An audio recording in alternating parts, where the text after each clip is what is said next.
Blankenberg. Number 5, Ryan Heath. Number 8, Taj Aduk.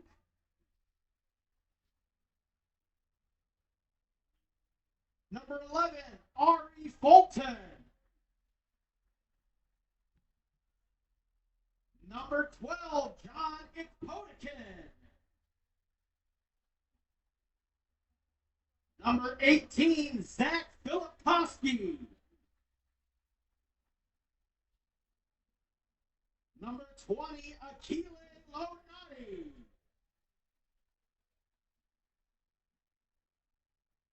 Number 24, Benjamin Bill. Number 30, Ryan Callambay.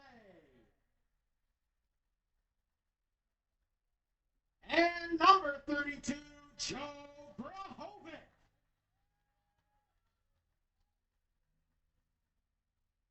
Good practice for this upcoming basketball season. Now, before we get underway with tonight's game here at Bradner Stadium, we're excited to welcome 2 special guests for the first pitch. During tonight's first pitches, the head coach of the St. Bonaventure women's basketball team, Coach Jim Crowley.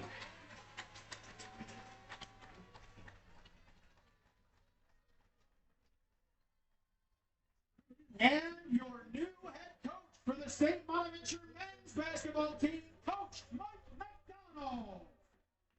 Let's give them both a warm Olean welcome.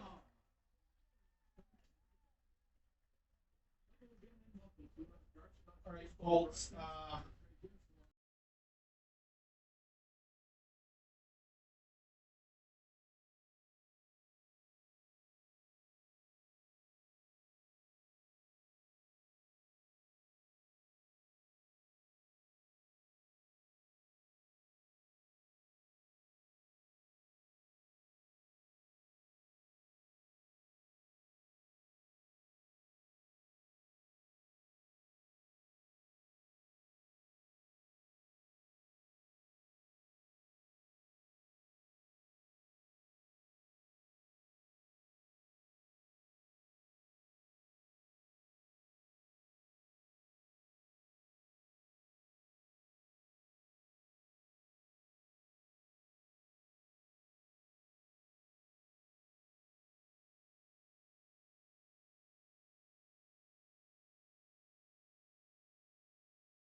In center field at number 2, Grant Moore.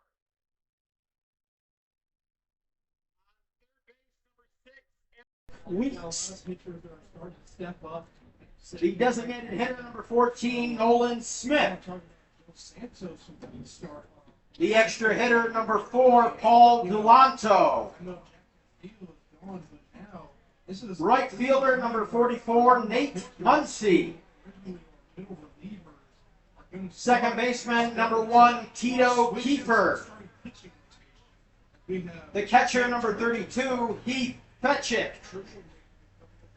The shortstop, number 15, James Dixon.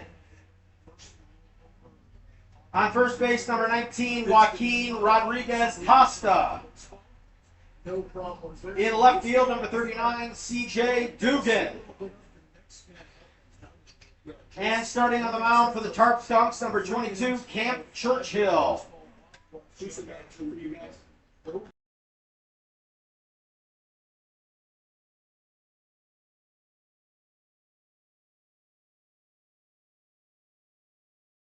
Meet your Olean Oilers.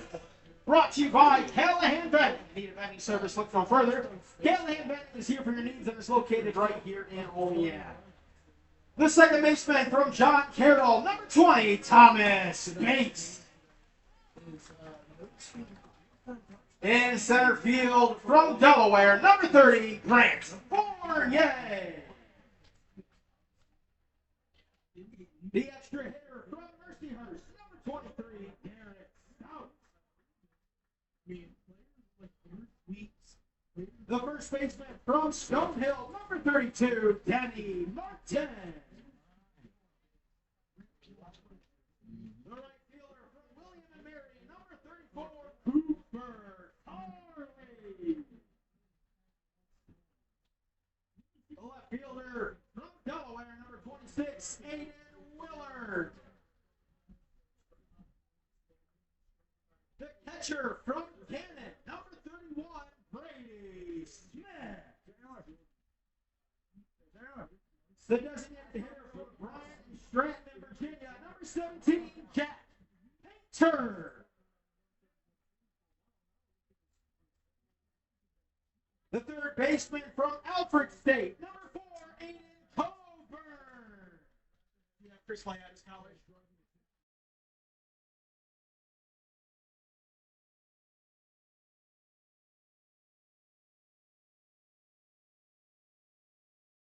And starting on the mound from Felicia, number 65, Chris Lyada. The Oilers are managed by Mike Freehouse. He's assisted by Eric Hemphill, John Dry, BJ Salerno, and Jake Meeker. Gentlemen, would you please rise if you are able to remove your hats as we honor America with the national anthem.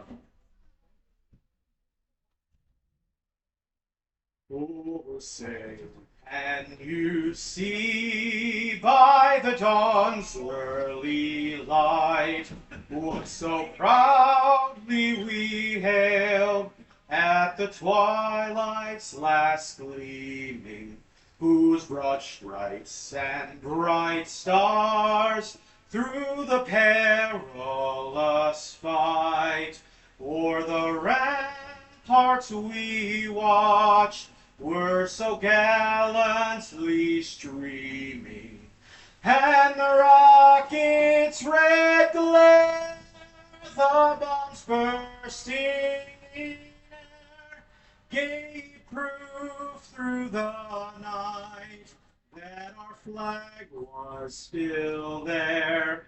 Oh, say does that star-spangled banner yet for the land of the free and the home of the brave.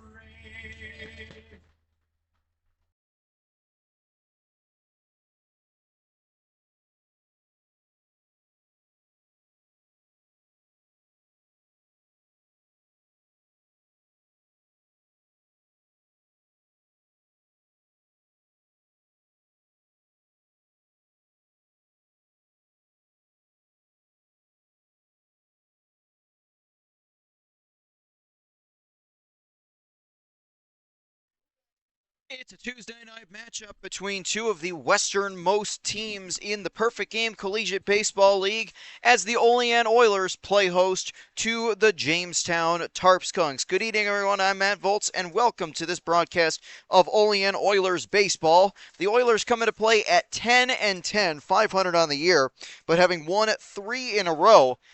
Across the diamond from them, another team that has won 3 straight. The Jamestown Tarp Skunks have won their last 3 and have moved into a tie with the Batavia Muck Dogs for the top spot in the West Division at 15-6.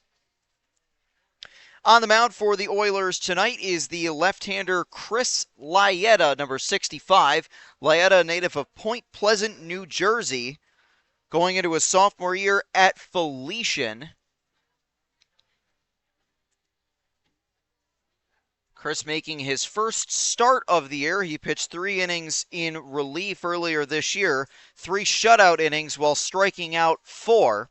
So the southpaw makes his first start of the season on a very warm night in Olean, right around 90 degrees at the time of first pitch, and Olean under a heat advisory as well. And no surprise there, as it has been a warm one.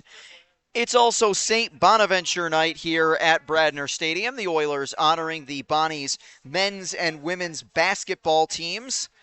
And the ceremonial first pitch is tossed out by the head coaches of the men's and women's teams. Of course, Jim Crowley for the women's basketball team. And for the men's basketball team, it's a new head coach this year. First time in 20 years that we have said that, as Mike McDonald hopes to lead the Bonnies to some success this season. Mark Schmidt, an incredible career, undoubtedly the most successful coach in the history of the program, the winningest coach in the history of the program.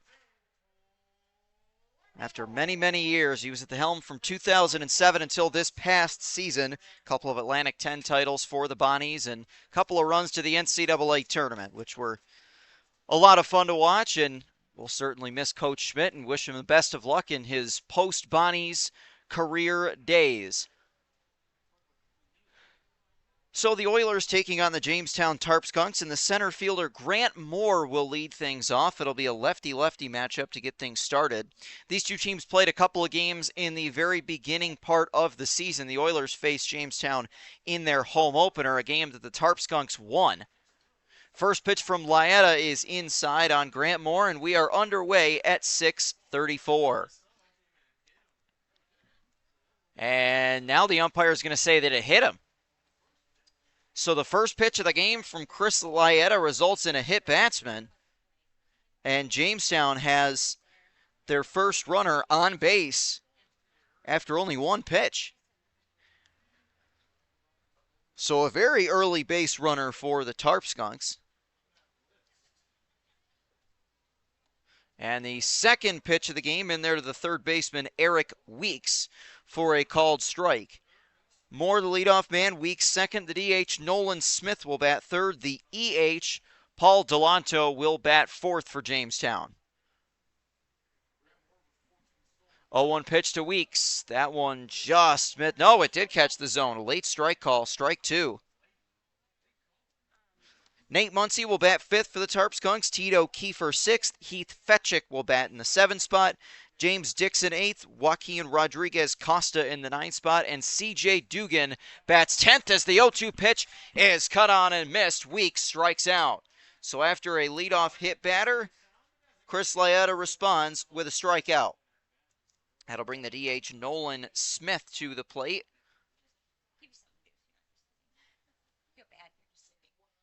Nolan Smith, he's the DH tonight. He's also pitched a little bit for them and played some first base. First pitch to him is a called strike. That one catching the inside corner on the left-handed batter, Smith. Nolan batting 167. This is just his 3rd game of the year. 0-1 from Laeta. That catches the strike zone. Strike 2. Boy, some late strike calls by the home plate umpire. A little bit of pausing for dramatic effect, I guess. Grant Moore has stolen 14 bases, by the way. That's the second most of any Jamestown player. Only Eric Weeks has stolen more. He's stolen 15. 0-2 pitch as a runner takes off, and that one hits him. So a hit by pitch, a strikeout, and now another hit by pitch. And one of the cardinal sins of pitching, you never want to hit a batter on an 0-2 count. Never want to hit a batter at all, but to do it on an 0-2 count, especially after a strikeout, is tough. So now the Tarp Skunks have 2 on for the EH, Paul Delanto. Delanto, a right-handed bat.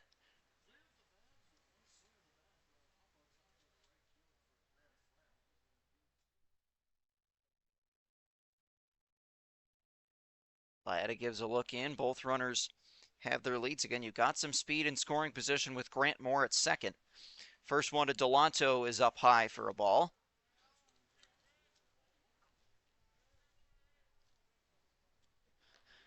It is a toasty and humid evening at Bradner Stadium, and Chris Laeta hoping to get out of this inning without any damage done on the scoreboard. 1-0 pitch, big swing, and Delanto comes up empty.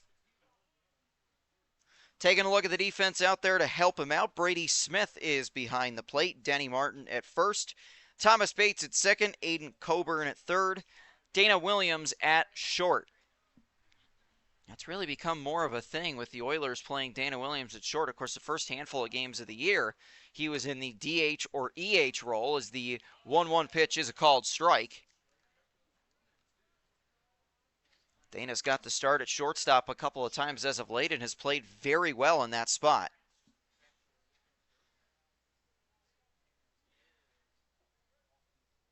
Laeta ahead 1-2. He's done a good job of getting ahead. Well, this is not a pattern that Chris Laeta wants to continue.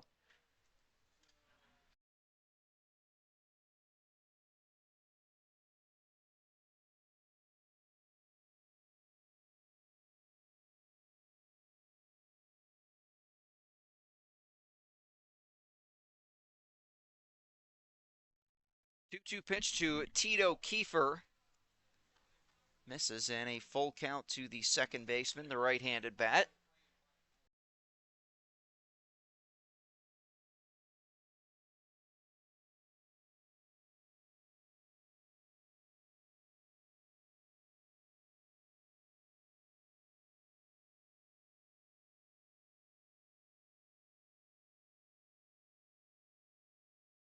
So 1-0 Tarp Skunks after Tito Kiefer walked to drive in a run, and that one swung on and popped up by Heath Fetchick down the right field line. That's in foul territory, and Cooper Tarley will make the catch to end the inning. Well, an eventful first inning.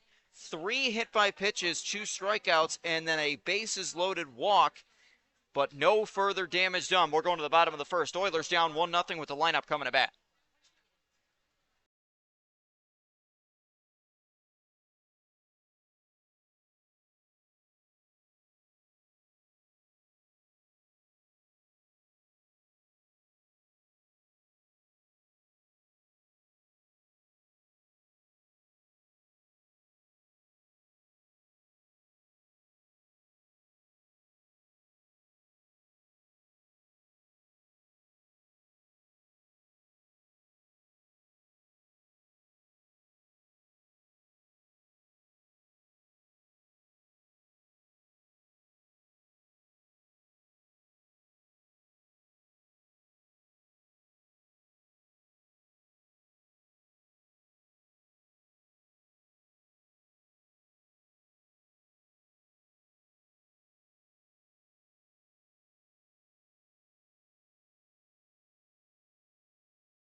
Bottom of the first, Oilers coming to bat down 1-0 after a little bit of a shaky top of the first, but plenty of time for the lineup to turn that around, and Thomas Bates, the Olean native, will lead things off, as he often does for the Oilers, and why not? He's batting .386 on the year.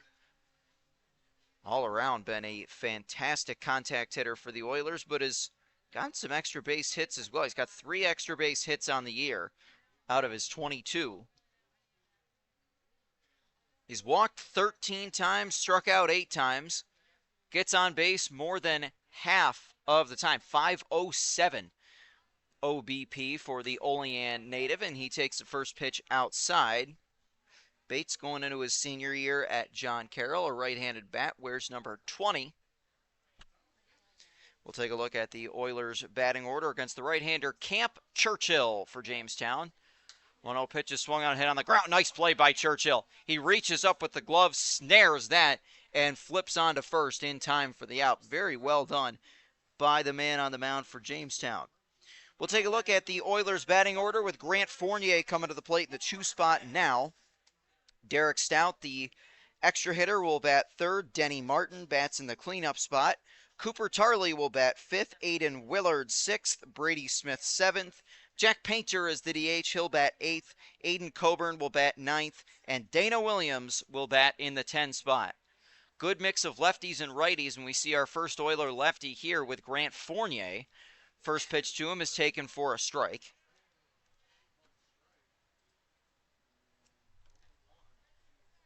So looking at the numbers on Camp Churchill, making his 9th appearance.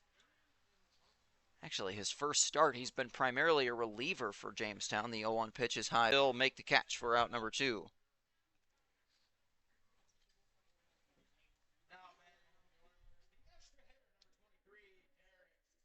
So the first 2 of the innings set down, and now the EH, Derek Stout, will come to the plate. And Derek has been absolutely fantastic for the Oilers this year. .359 average. He's driven in a team-high 24 runs. Next closest for the Oilers, Thomas Bates and Cooper Tarley have each driven in 8. Stout swings the first pitch and sends this foul off the screen right above the Oiler dugout.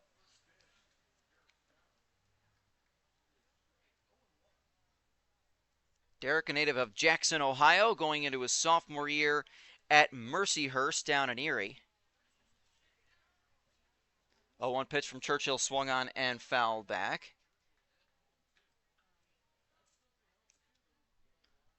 So Derek falling behind, and again, he's been a fantastic presence in the 3 or 4 spot. He's batted cleanup a couple games, but he really has started to make a name for himself in the 3 spot. 0-2 pitch from Churchill is high and inside, ball 1.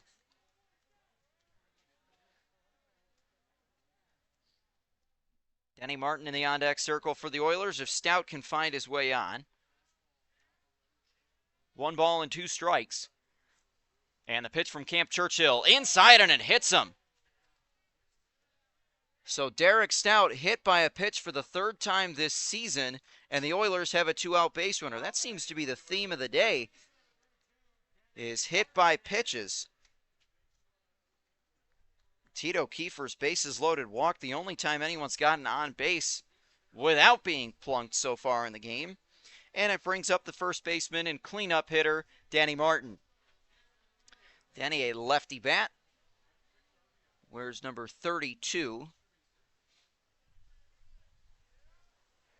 Native of Oakland, Maine, going into his freshman year at Stonehill. First one to him from Churchill is taken high, ball 1. It is wild to think about, but many of the players in the league are really only a few days removed from their high school graduation. Of course, we talked about Austin Miles, the Olean High graduate, very recent Olean High graduate, in the bullpen for the Oilers. 1-0 pitch, Stout takes off, pitches outside, throw down to second is going to be not in time. A really nice throw from Heath Fetchick, but just a little bit off the mark, and a stolen base for Derek Stout.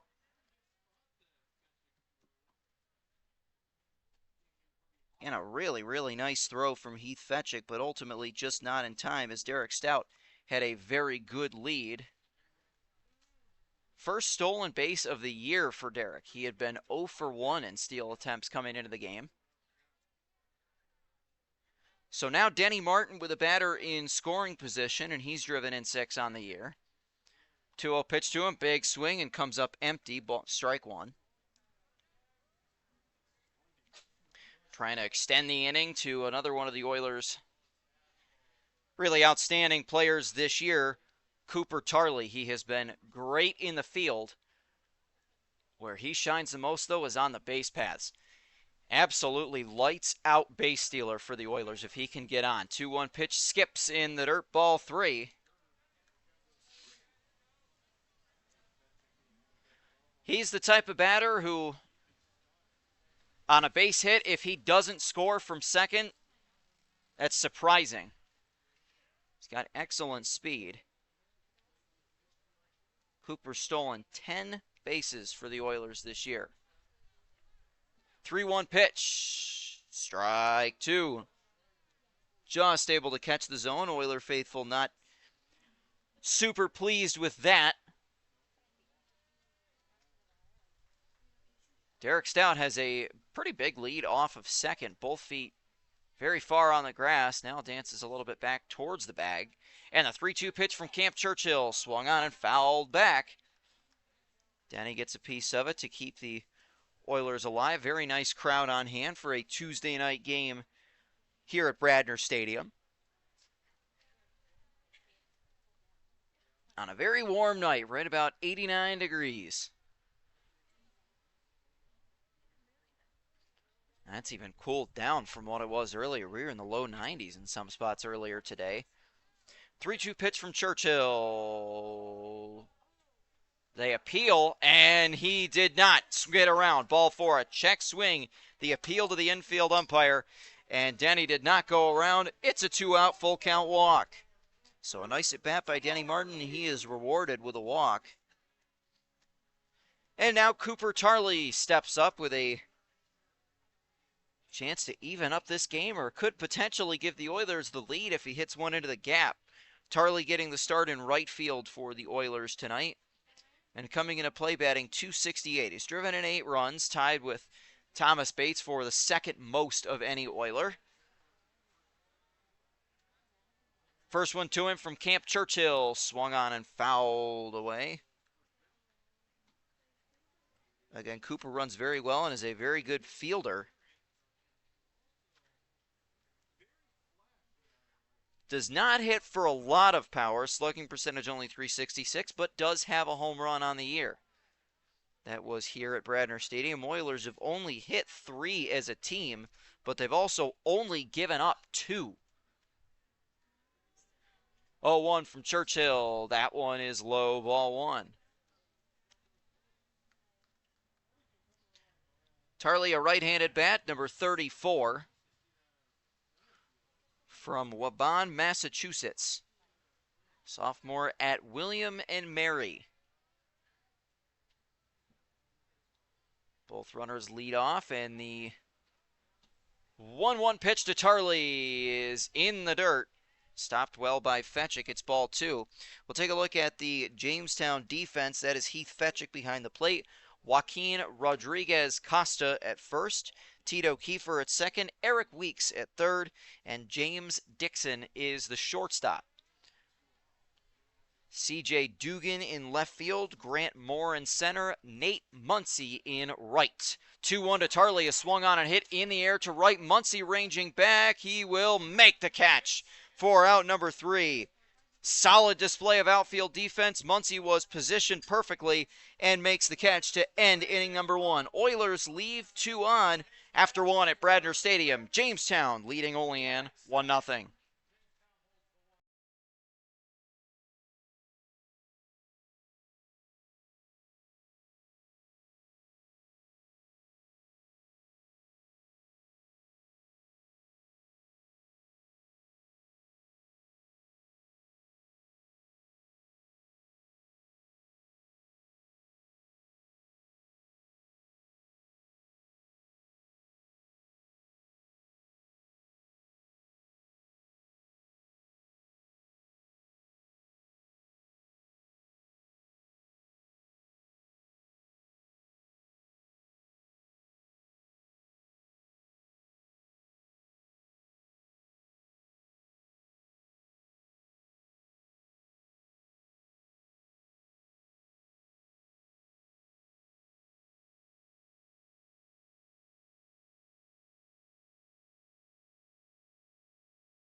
Top of the second inning at Bradner Stadium, 1-0 Jamestown, and the number 8 batter, James Dixon, comes to the plate. It was an interesting first inning for Chris Laeta, and he throws the first pitch a little bit off the plate. And quite the pattern to that first inning, too. A leadoff hit by pitch on the first pitch thrown to Grant Moore. Struck out Eric Weeks. Hit Nolan Smith with a pitch. Struck out Paul Delanto. Hit Nate Muncy with a pitch, as that one misses high ball, too. And then with the bases loaded and 2 outs, a 3-2 pitch missed to issue Tito Kiefer the bases loaded walk and drive in a run. Then got Heath Fetchick to pop out to retire the side. 2-0 from Laeta. That one looked good. There's a strike.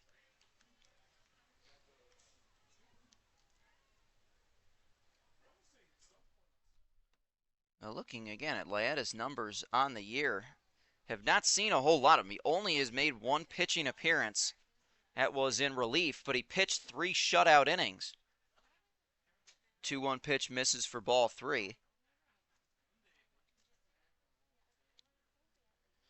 In those 3 innings, allowed just 1 hit. Struck out 4. Hit 1 batter. Opponents batted 100 off of him. 3-1 pitch from Laeta. Off the plate, ball 4, and a leadoff walk issued to James Dixon.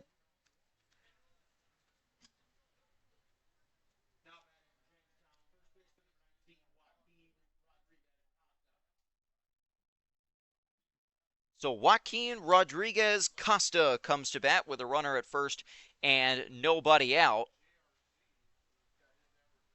Shortstop James Dixon at first for the Tarp Skunks. First pitch to Rodriguez Costa is swung on and fouled away. Dixon does not have a stolen base on the year, has not attempted a stolen base on the year. 0-1 pitch is in there, strike 2. Rodriguez Costa, a left-handed bat, wears number 19 for the Tarp Skunks. I don't think James Dixon is going to think too much about running. Brady Smith has an excellent arm behind the plate. 0-2 pitch, up high, ball 1. We've seen him throw out a couple of runners on the year. Oilers try to keep this win streak going. A very successful weekend. Big wins over Auburn and Geneva in 2 games here this weekend. 1-2 pitch from Laeta is high ball 2. A 15-8 win over the Auburn Double Days over the weekend. That on Saturday, and then Sunday afternoon, an 11-0 Mercy Rule win over the Geneva Red Wings. 2-2 pitch from Laeta. Strike 3 called. He froze him. Laeta picks up strikeout number 3 and out number 1 of this second inning. He freezes Rodriguez Costa, and the left fielder C.J. Dugan comes to bat. Dugan, right-handed bat, number 39. CJ batting .205 on the year. He's driven in 5 runs and takes the first pitch up high for a ball.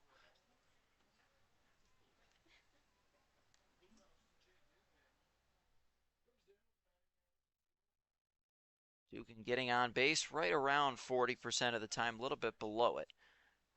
1-0 pitch up high, ball 2. So Chris was doing a nice job in the first inning of getting ahead of batters. He had hit a few, but really, even in those at-bats, he was finding himself getting ahead. One batter was hit on an 0-2 pitch. And that's a 2-0 from Laeta, up high, ball 3, and all these pitches are sailing on Chris Laeta. They're just flying out of the hand well above the strike zone, and now falls behind 3-0 to C.J. Dugan. 3-0 pitch, way inside, nearly got a piece of him. A 4-pitch walk to Dugan, and Jamestown for the second straight inning has 2 on. Third walk issued by Laeta. He's given up 3 walks and he's hit 3 batters. Other than that, 3 strikeouts and a soft pop out. And now they're going to have a meeting on the mound to try and calm down Laeta before the leadoff man Grant Moore comes back to the plate.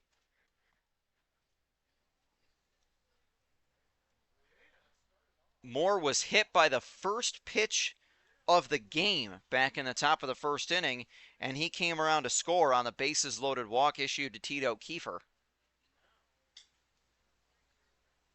So we'll see what the Oilers want to do. Not sure if they would consider pulling Laeta this early in the ball game, but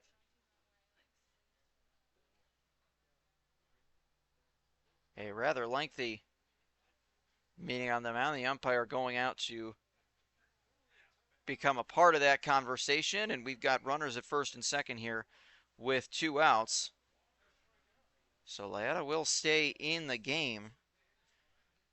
And somewhat of a tough spot that he's found himself in, but a ground ball would potentially make that all better.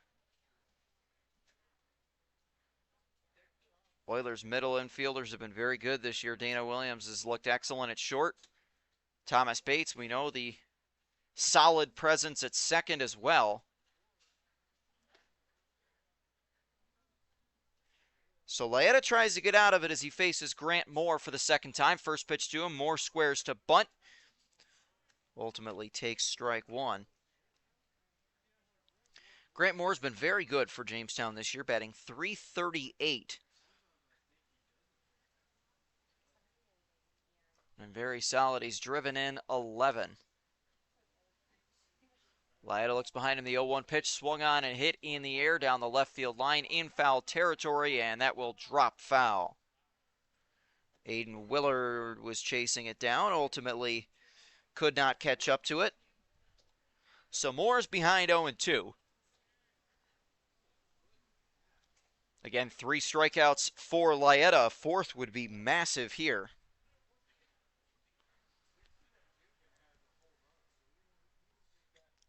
With some solid runners at first and second, with James Dixon at second and C.J. Dugan at first. Laeta gives a look. Here's the 0-2 pitch to Moore. Strike 3 called. He froze him. Moore was looking for something else entirely there and takes strike 3. 4th strikeout for Chris Laeta. The 3rd strikeout looking as well. So he's been able to frame those pitches on the corner very well. When he's able to catch that corner, it is really confusing the Jamestown hitters. Eric Weeks due up now, and that was a big second out too, as now anything will get you out of it.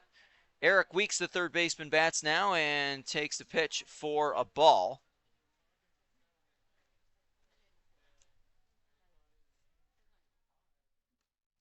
Weeks has been the best hitter for Jamestown, batting .394.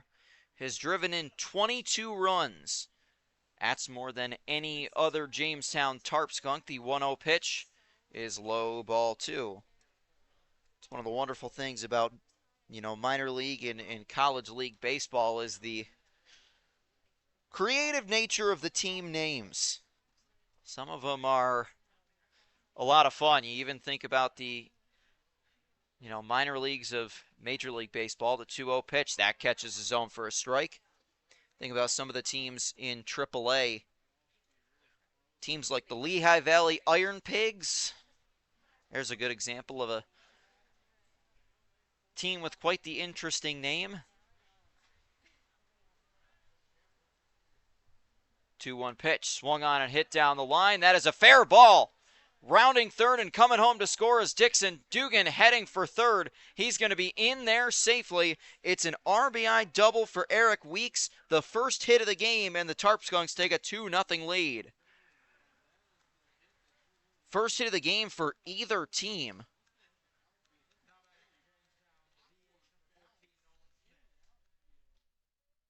now Nolan Smith will come to the plate. So Eric Weeks drives in his 23rd run of the year as Dixon scores. Dugan going for third. First pitch here plunks Nolan Smith. That's the second time he's been hit by a pitch. So now the base is loaded with 2 outs, and things getting maybe a little bit concerning for Laeta on the mound. And the first pitch Nolan Smith sees hits him, and now they're going to have a meeting on the mound, and there's some activity in the Oiler bullpen, and that might be it for Chris Laeta, and it is. So the Oilers go into their bullpen in the second inning. Laeta had 4 strikeouts, but ultimately surrendered 2 runs. 4 hit by pitches as well. Just a lot of pitches sailed on him. Did not have the control that he wanted. And so the Oilers will go to their bullpen. They will bring in Bryson Huar, the right-hander.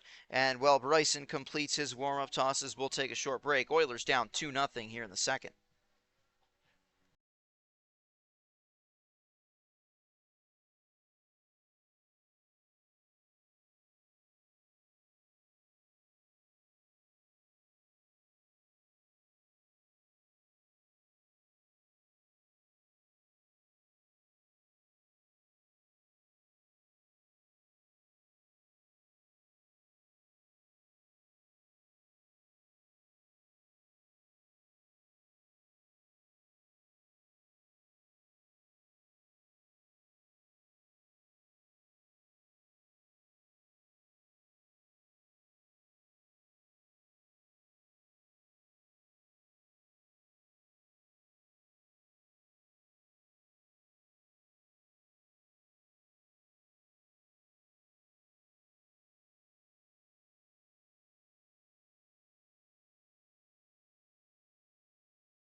Okay, so it's Bryson Huar on the mound with the bases loaded. First pitch to Paul Delanto is a called strike.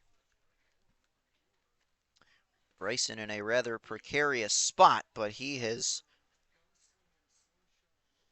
been very solid.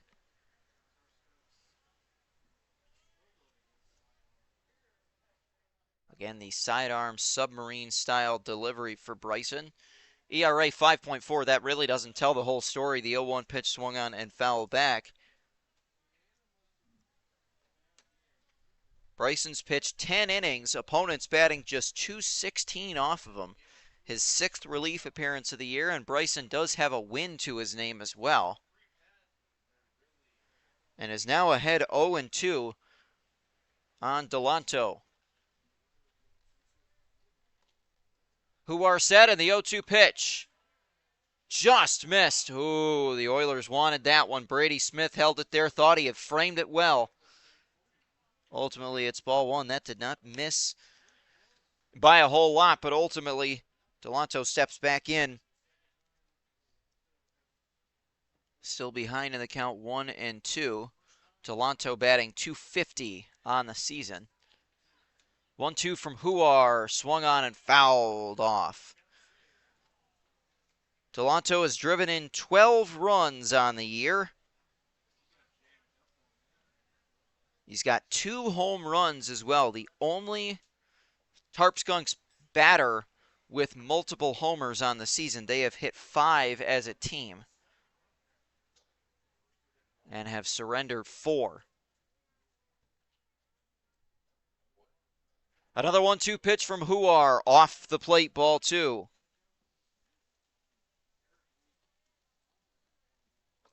Delanto struck out looking on a 1-2 pitch against Chris Laeta back in the first inning as part of the hit-by-pitch, strikeout, hit-by-pitch, strikeout pattern that he had. It was 3 hit-by-pitches and 2 strikeouts in the first 5 batters.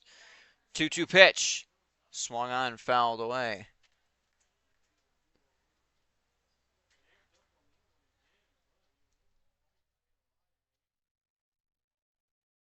So Huar trying to finish this inning off with no further damage done. Jamestown has gotten 1 across in this inning.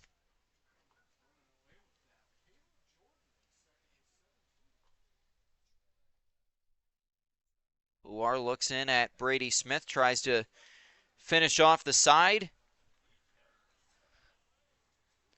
And the 2-2 pitch to Delanto, low and away, ball 3. Not where Brady Smith wanted that pitch coming in, and it's a full count to Delanto. So now you got to be careful, really careful, who are trying to avoid another bases loaded walk. That was how Jamestown scored their run in the first inning. And the 3-2 from Huar, swung on and popped up in foul territory. That is playable, but will drop foul. That one just dropping out of the reach of Brady Smith, so everybody will head back. This has turned into a pretty lengthy first at-bat of the game for Huar, which is exactly the way Jamestown wants it on a warm day like today. We've seen Bryson Huar a lot at home this year. All 3 runners take their leads.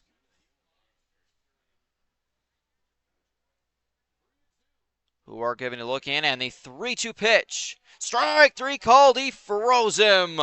Oh, Bryson Huar eventually, after a lengthy battle, freezes Paul Delanto and picks up the strikeout. The extra hitter is 0 for 2 tonight. Well, Jamestown chases Chris Laeta from the game and adds another run, but that's all. We go to the bottom of the second. Tarp Skunks up 2-0.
Bottom of the second inning, Oilers down 2-0, but definitely given the amount of activity on the base paths, the deficit could certainly be a lot worse than it is as Aiden Willard takes a first pitch strike.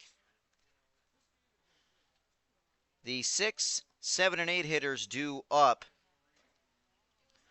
in the bottom of the second. Aiden Willard getting it started.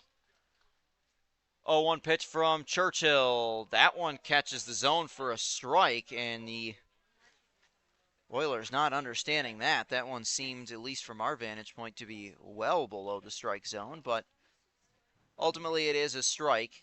Aiden Willard, freshman at Delaware, native of Palmyra, Pennsylvania. .269 average. 0-2 pitch from Camp Churchill. That one off the plate. Aiden stays alive.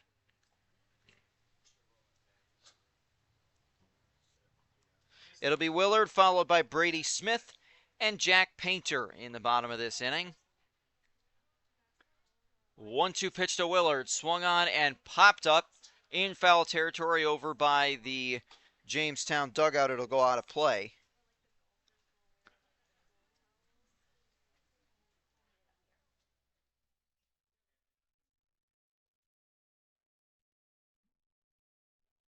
So another 1-2 pitch coming up to the left-hander Aiden Willard. Very nice mix of lefties and righties for the Oilers in the game. And the 1-2 pitch from Churchill. Up high, ball 2.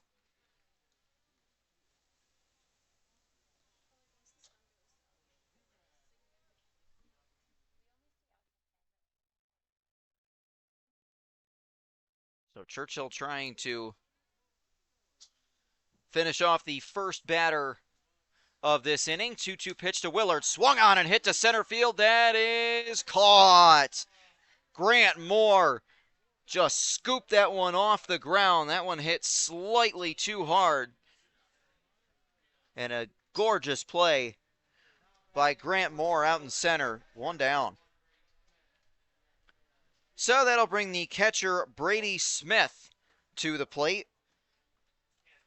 Smith, the native of the land down under, as his walk-up song would imply, native of Fulham, Australia, going into his junior year at Gannon. Brady batting .267, takes a first pitch strike.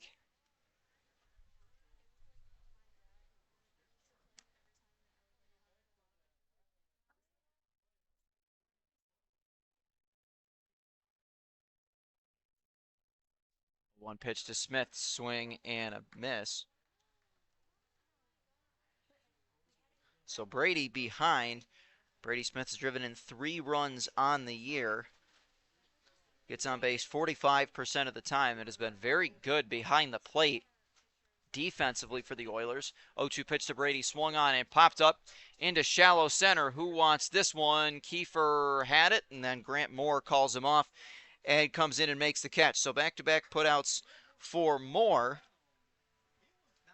And 2 quickly set down in the bottom of the second. So the DH, Jack Painter, will bat. Painter, a native of Columbia, South Carolina. Redshirt sophomore at Bryant and Stratton down in Virginia. Wears number 50 and bats left-handed. Again, Jack looking to get the offense rolling a bit more, batting just .194. Takes the first pitch for a strike.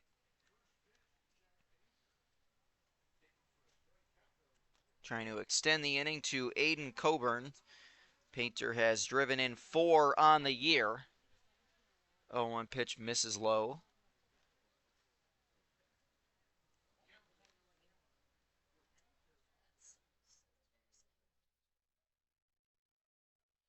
Jack's slugging percentage just .226.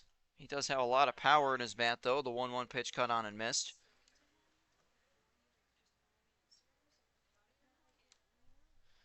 Well, Jack's plenty used to the heat that we're dealing with in Olean this week. Again, from South Carolina, certainly no stranger to the high temperatures. The 1-2 pitch is up high, ball 2. Oilers looking for their first hit of the game. They got 2 on back in the first. Derek Stout was hit by a pitch, and Denny Martin drew a walk. 2-2 pitch to Painter, skipped in the dirt, ball 3.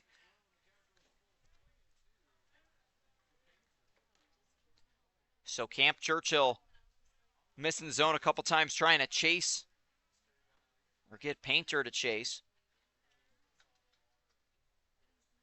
3-2 pitch from Churchill. Low, ball 4, and a 2-out walk. Oilers keep the bottom of the second going, and Aiden Coburn steps to the plate. So Aiden Coburn, the Oiler third baseman. Aiden, a native of Andover, New York, a sophomore at Alfred State. He's also a pitcher in addition to playing third base. Aiden batting .278 on the year. He has driven in just one, which is a bit surprising. He's got a runner at first. That is Jack Painter. First one to Coburn, swung on and hit on the ground towards short. And the quick throw to second gets away and rolls into right field. Painter's going to head for third, and he's going to be in there safely. So James Dixon throws that one away. I think that one's got to be an E6 on the throw.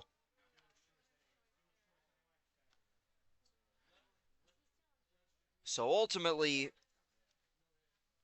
Jack Painter reaching, or Aiden Coburn rather, reaching on the fielder's choice. But an E6 allows Jack Painter to get to third. It was a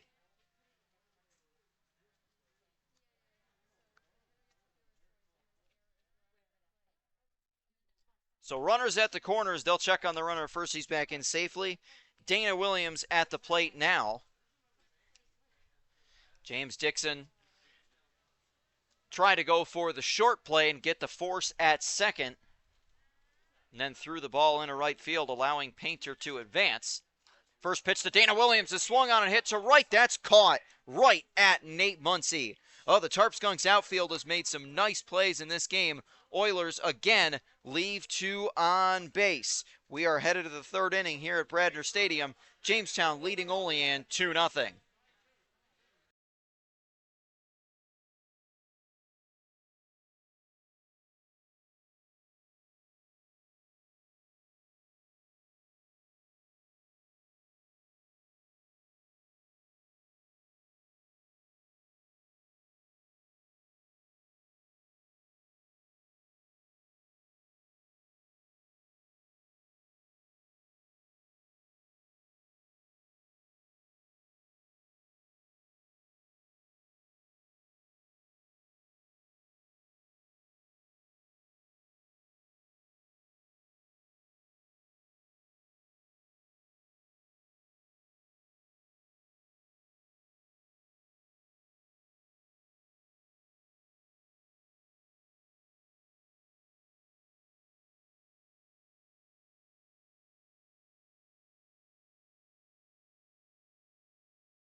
Top of the third inning, and the Jamestown right fielder who made that play to end the inning, Nate Muncy, is your leadoff batter against Bryson Huar.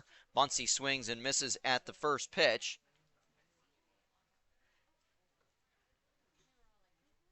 It'll be Muncy followed by Tito Kiefer and Heath Fetchick. Muncy was hit by a pitch back in the first inning. 0-1 from Huar inside.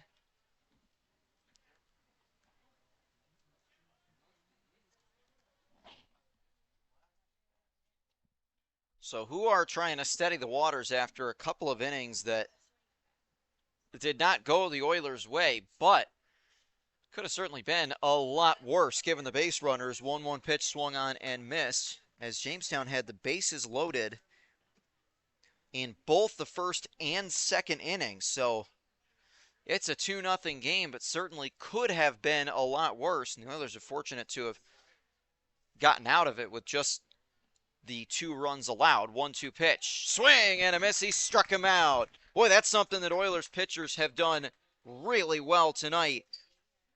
is get swing and misses from the Tarp Skunks. Muncie strikes out for the first time. Second strikeout for Bryson Huar. Chris Laeta had 4 in an inning and 2/3 of work. First pitch here to Tito Kiefer is a maybe. That misses for a ball. The umpire just had to scratch his forehead or something of that nature. Understandable with the warm weather. Hopefully the mosquitoes aren't biting him down there, but we'll see, you know. Wouldn't be a surprise right by the bank of the river. The 1-0 pitch is in there for a strike. Another slow motion strike call.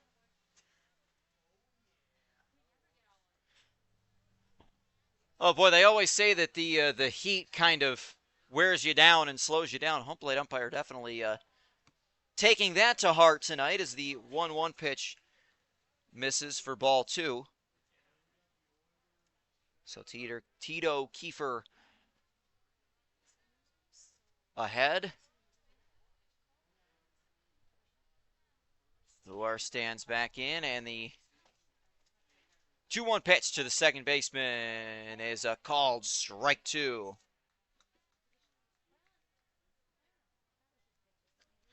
Wonder if Tito Kiefer knows that there's an establishment in Olean named after him. There's not. That's a joke.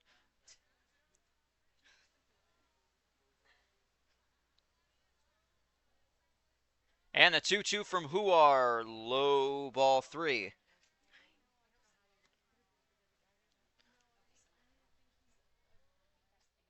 course, referencing the Tito's establishment in Olean.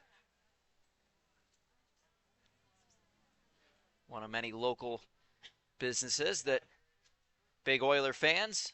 3-2 pitch from Huar. Just missed. Ball 4. Wow.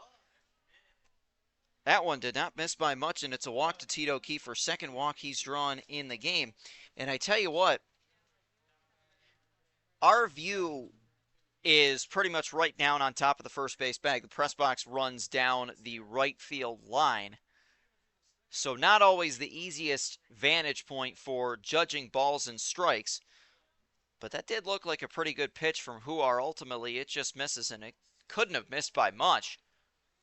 First pitch here from Huar, swung on and hit on the ground. Bates bobbles. He's going to take the play at first and makes the play for out number 2. Didn't want to risk throwing for second and ultimately getting nothing, so takes the sure out at first, and Heath Fetchick grounds out.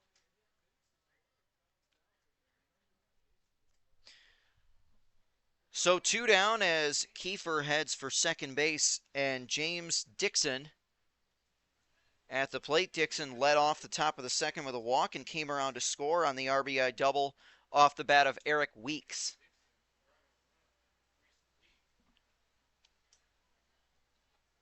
Huar takes a look at Kiefer behind him, and the first pitch to Dixon is a called strike.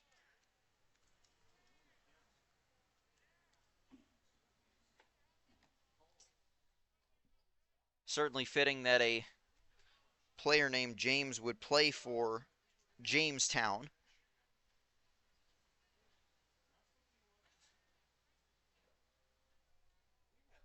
A 1 pitch from Huar, swung on and lifted in the air towards shallow right center. Who wants this one? Reaching out and making the catch is Thomas Bates for out number 3. So 1 runner left on after a walk to Kiefer. No further damage done. We're going to the bottom of the 3rd. Jamestown leading Olean 2-0.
Bottom of the third, Oilers down 2-0.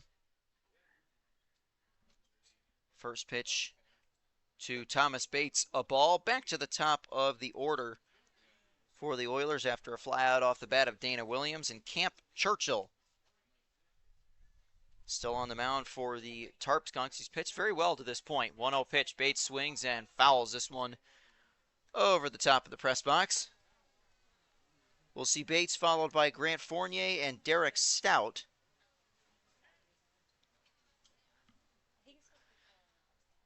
Oilers enjoyed a day off yesterday. 1-1 pitch swung on and fouled back. Of course, after the wins on Saturday and Sunday. A much-needed day off yesterday for the team.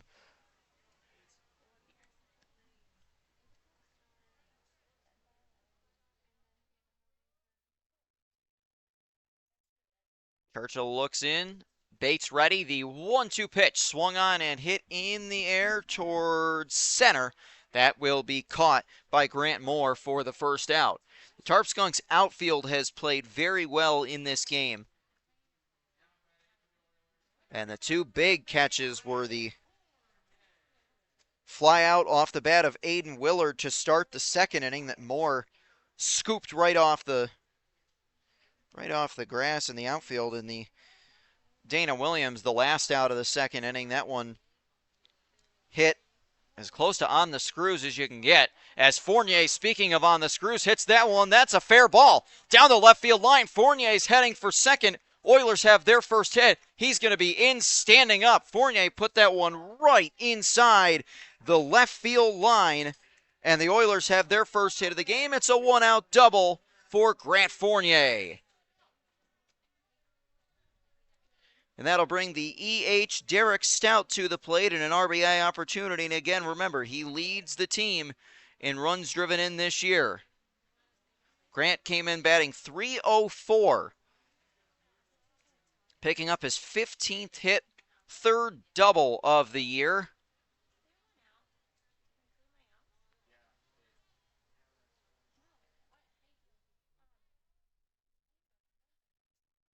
Churchill taking a look behind him, and the first pitch to Derek Stout is a called strike. Both teams with just one hit so far. Both of those were extra base hits, as Eric Weeks had an RBI double in the top of the second. 0-1 pitch to Stout is low for a ball. Fournier was well off the second base bag, had to dance back to it. Grant runs well. He's stolen 3 bases this year. 3 steals in 4 attempts.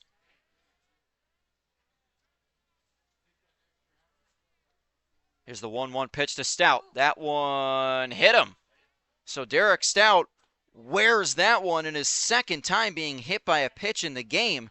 Seen a lot of those tonight, and Stout is on base again. So now Denny Martin steps up with multiple runners on.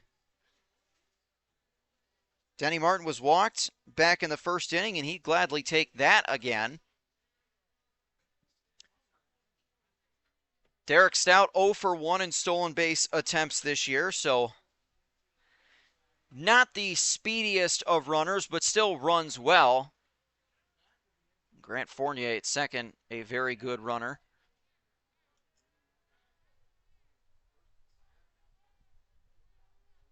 Churchill on the windup. First pitch is swung on and fouled back by Martin. Denny coming onto the scene for the Oilers a little bit later. This is only his 7th game of the season. Batting .278, he's driven in 6.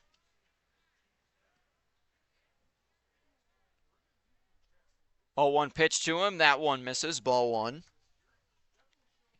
Denny's been very good fielding as well in that first base spot. Oilers have a couple of good options between him and Christo Hunsaker defensively at first. Both have been really solid.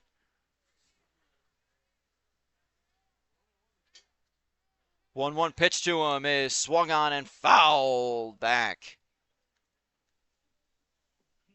So Denny just missing the placement on a couple of those. Certainly not missing by much. Would love to, at the very least, pick up a productive out.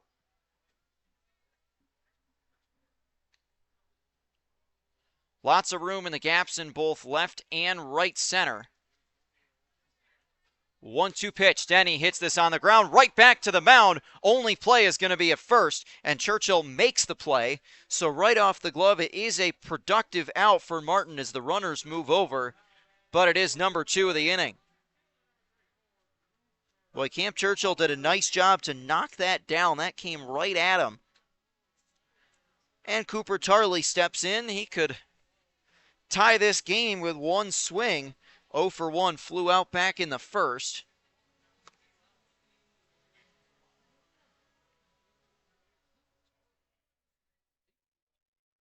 Cooper Tarley has driven in 8 on the year, batting .268 with runners at second and third.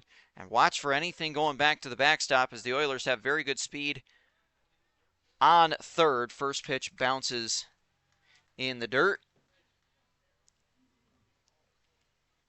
Oilers are going to be back at home for 4th of July weekend. An old rival, the Dansville Gliders, coming to town on the 4th in a non-league game. 1-0 pitch to Tarley. That one up high, ball 2. Think about the 4th of July. I can already smell the hot dogs being prepared out on Coney Island for what is my personal favorite athletic competition of the year. You can't beat the hot dog eating contest. Can't beat it. It's one of the greatest displays of athleticism you're ever going to see. The 2-0 pitch swung on and hit on the ground, too short. That one thrown on to first, but Tarley's going to beat that. Cooper Tarley's speed beats the throw from James Dixon. It's an infield hit, and the Oilers have their first run of the game. An infield RBI single for Cooper Tarley. Again, that's where that speed comes in to help. Not a bad throw by James Dixon at all. Certainly not. Dixon made a solid play, but the speed of Tarley drives in the run. Grant Fournier scores his 8th run of the year and the 9th run driven in by Cooper Tarley this year. Now, definitely watch for him to be running as Aiden Willard steps up. 10 of 11 on stolen base attempts this year for Cooper Tarley, and he's going to take off. First pitch is a strike. Throw down to second is not going to be in time. Tarley has his 11th stolen base of the year. Pretty much the worst kept secret in Olean that he was going to run. So now runners at second and third again for the Oilers, and I'll see if they can't maybe tie this game off of Aiden Willard's bat or potentially take the lead. 0-1 pitch to Willard outside.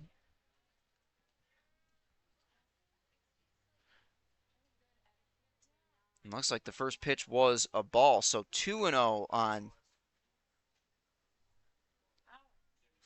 So a 1-1 signaled up, actually 1-1. So we were correct the first time. 1-1 pitch swung on and fouled off. That's why they always tell you that on those standardized tests back in the day, they always said to go with your first answer. Trust your gut. Teacher once told me that your first answer, 96% of the time, is the right one. She wasn't saying my answer. So the 1-2 pitch swung on and hit down the right field line. Just foul. Boy, Aiden just pulled that one a little bit foul. Did not miss by much. So if he can straighten that out just a little bit more, he could get some runs home. And, of course, with the speed of Cooper Tarley at second, a base hit would likely score 2 and give the Oilers the lead.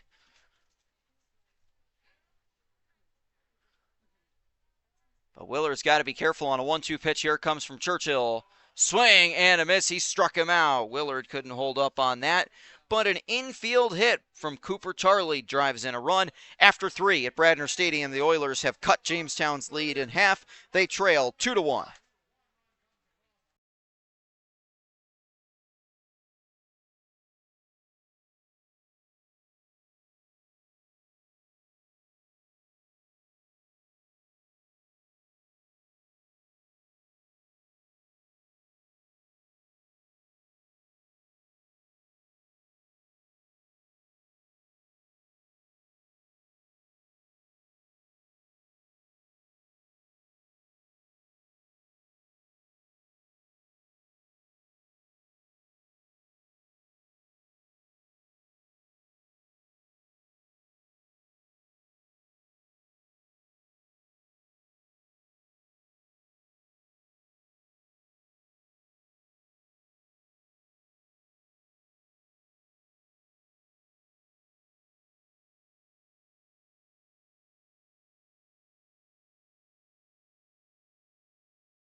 Fourth inning, and Joaquin Rodriguez Costa is the batter for the Tarp Skunks, leading the Oilers 2-1 here at Bradner Stadium. I'm Matt Volts. Temperature dropping a little bit.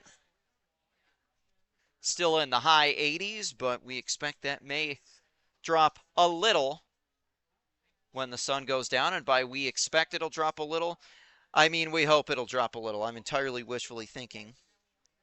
But fingers crossed. 9, 10, and 1 batters due up for Jamestown, as it'll be Rodriguez Costa followed by C.J. Dugan and Grant Moore. New arm on the mound for the Oilers. The left-hander Mark Holm comes in from the bullpen, and the 1-0 pitch finds his zone for a strike.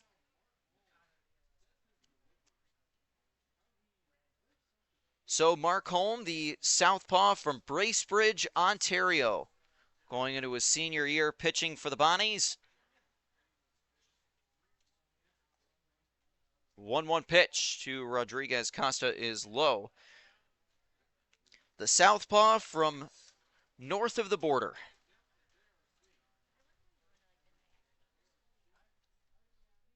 This is Mark's 6th appearance of the year, all in relief.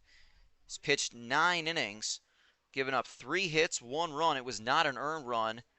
8 walks compared to 16 strikeouts as the 2-1 pitch swung on and missed.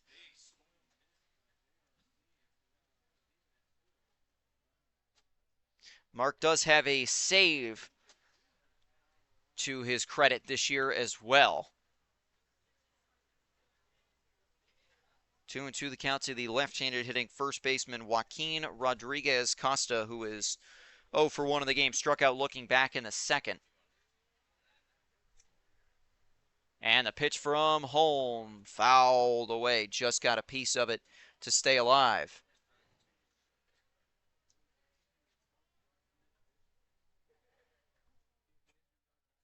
I'll take a look at some of the scores from around the PGCBL and the games going on tonight.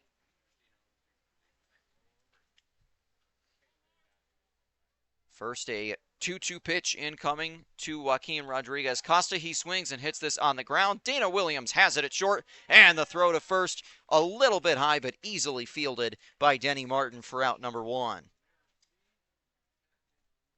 Rodriguez Costa 0 for 2, and it'll bring up C.J. Dugan. Well, looking at the scores from across the league, bottom of the 3rd inning in Newark, the Elmira Pioneers with a 9-1 lead over the Newark Pilots. Newark struggling through the season, only a couple wins to their credit. Top of the 4th inning in Geneva, the Geneva Red Wings and Niagara Falls Americans are even at 2 apiece. First pitch here to C.J. Dugan is cut on and missed. Dugan walked back in the 2nd inning. Other games going on across the league. North of the border, top of the 4th inning in Niagara. The Batavia Muck Dogs have a 3-0 lead over the home Ironbacks. And they'll have a close eye on this game as this one hit up the middle. Bates long ranging to his left, throws on to first, not in time. A solid play by Bates, but that was going to be a really tough one to make. It's an infield hit for Dugan. A 1-out infield hit for C.J. Dugan. We've seen a couple of those. And the top of the order back up, it's Grant Moore. Grant Moore was hit by the first pitch of the game back in the top of the 1st inning. He came around to score, struck out looking in the 2nd.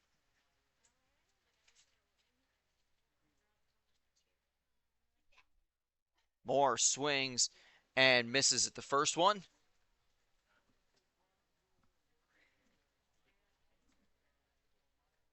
So C.J. Dugan, the runner at first.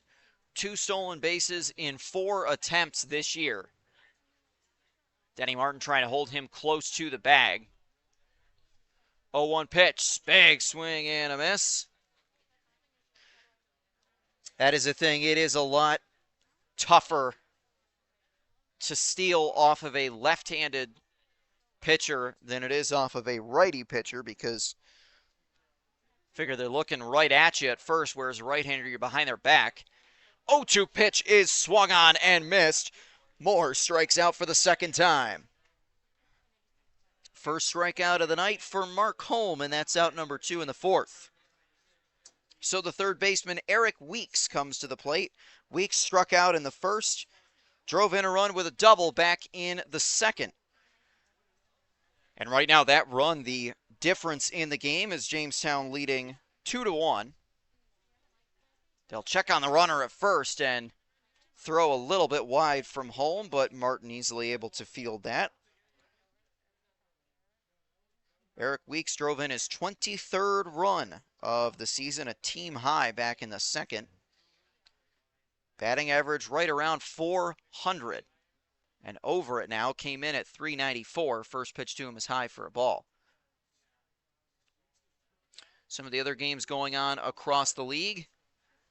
Top of the third inning, the Amsterdam Mohawks, who have just put themselves into a position to run away with the East Division, have a 7-0 lead over the Glens Falls Dragons in the top of the third. 1-0 pitch misses, ball 2. So that game in Amsterdam potentially in 10-run rule territory. Now, we did have a couple of postponements as well. The Mohawk Valley at Boonville game postponed. 2-0 pitch, high, ball 3. So Mark falling a bit behind. The game between Sogerties and Oneonta, in Oneonta also not being played according to the PGCBL website. So some inclement weather on the eastern part of the state.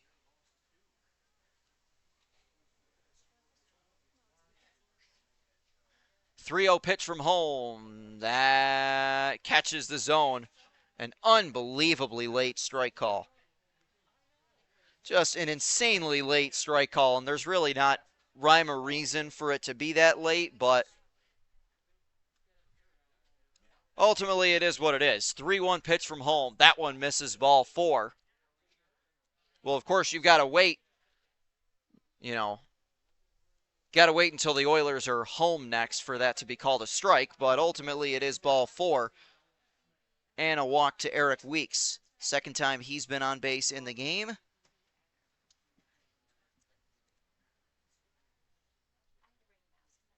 So now 2 on for the DH, Nolan Smith, who has been on base twice, both from hit by pitches.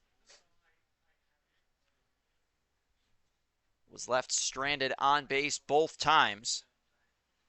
Holm will step off the mound in a lefty-lefty matchup between him and Nolan Smith. Nolan Smith batting .167. He had not been hit by a pitch at all this year before the game today. First pitch to him here swung on and sent foul.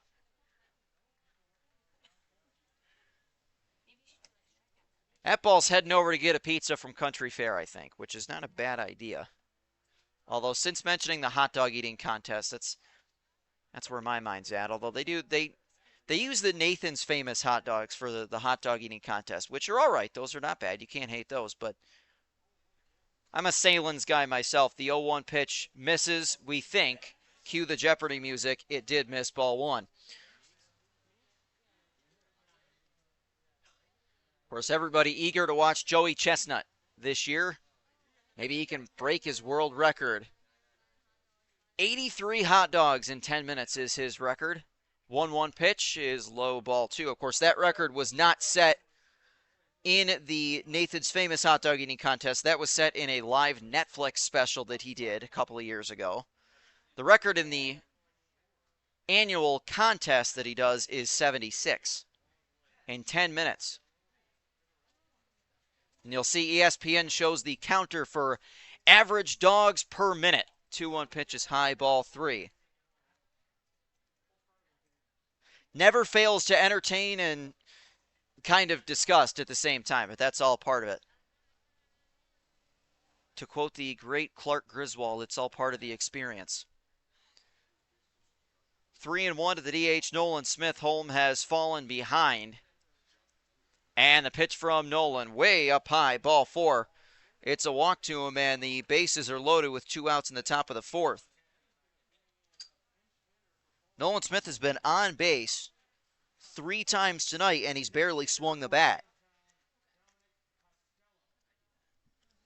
So a pinch hitter, Paul Delanto, has been lifted, and it's Dom Costello, number 30, who will step into the EH role, so the left-hander coming in. You have to wonder if that may be potentially injury related, as you wouldn't think that you would bring in a left-handed batter to face a lefty pitcher, but that's exactly what Costello's being called upon to do. This is only his third game of the year. First pitch to him from home is low, ball one. Cannot afford to walk in a run. Paul Delanto was 0 for 2 with 2 strikeouts looking, not the numbers you're looking for from your extra hitter, so potentially that could be part of it. 1-0 pitch is swung on and popped up down the shallow left field line. That's going to drop fair. It drops right in front of Willard. A run will score. Throw down to third is not in time. Infield umpire joining in on the taking forever to make a call party. It's an RBI single for Dom Costello into the game. Third hit of the game, and it's 3-1 Jamestown. That one just dropped right in front. You talk about placing it perfectly. Dropped it right between the third baseman, Aiden Coburn, and the left fielder, Aiden Willard. An RBI single for Dom Costello as C.J. Dugan comes home to score. And now we'll have a meeting on the mound.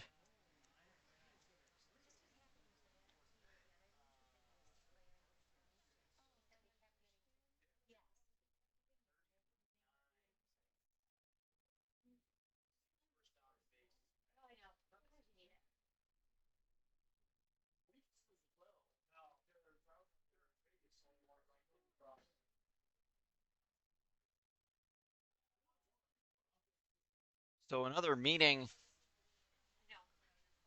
on the mound, and looks like 2 runs scored with that. So a 2-run single for Costello as Eric Weeks scored as well.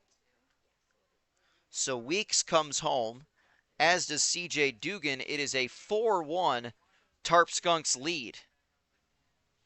With 2 runners on, Nolan Smith at third, and Dom Costello, the runner, at first. Costello has stolen 2 bases on the year, so he's a threat to run potentially.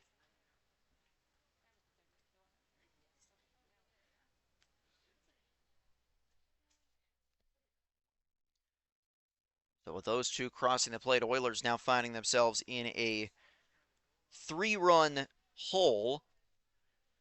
Lineup has shown throughout the year that they're plenty capable of digging themselves out of those types of deficits, though. First pitch to the right fielder, Nate Muncy, is high, ball 1. Muncy was hit by a pitch in the first inning, struck out in the third.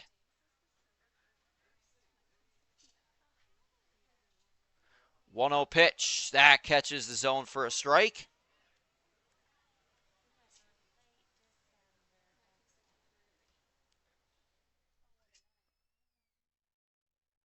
So we'll see if the Tarp Skunks think about sending Costello from first. They might not want to test Brady Smith's arm. 1-1 pitch is low, ball 2. Again, an advantage of having a left-handed pitcher on the mound. It is a lot tougher to steal off of a lefty than it is off of a righty. The great base stealers can still make it work and make it look easy, too. 2-1 pitch. That one misses up high, ball 3.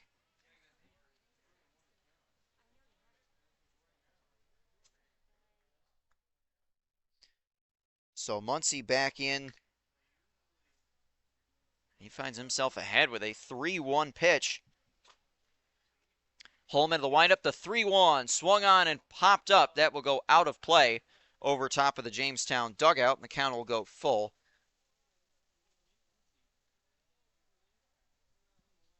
Haven't seen a ton of full counts tonight. There have been a few.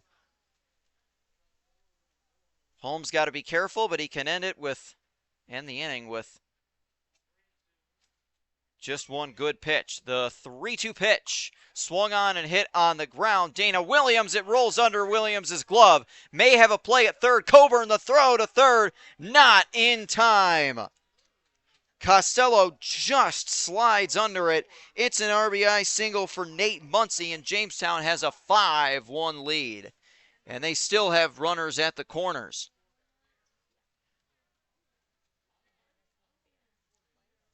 That one just rolled under the glove of Williams. Would have been a really tough play. So we'll give Dom Costello the infield hit there.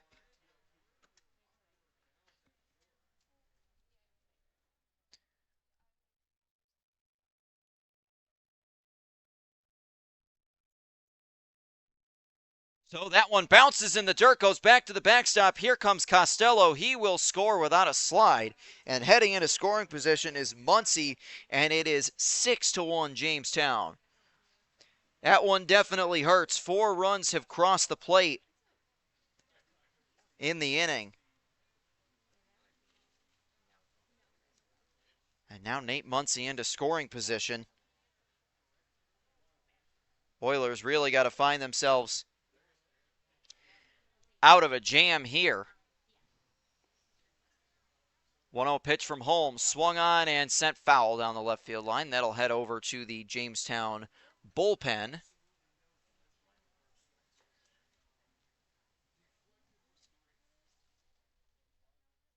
Now this inning has been a lengthy one for Mark Holm. Trying to settle things down. 1-1 pitch, swung on and chopped on the ground to third, and it rolls under the glove of Aiden Coburn.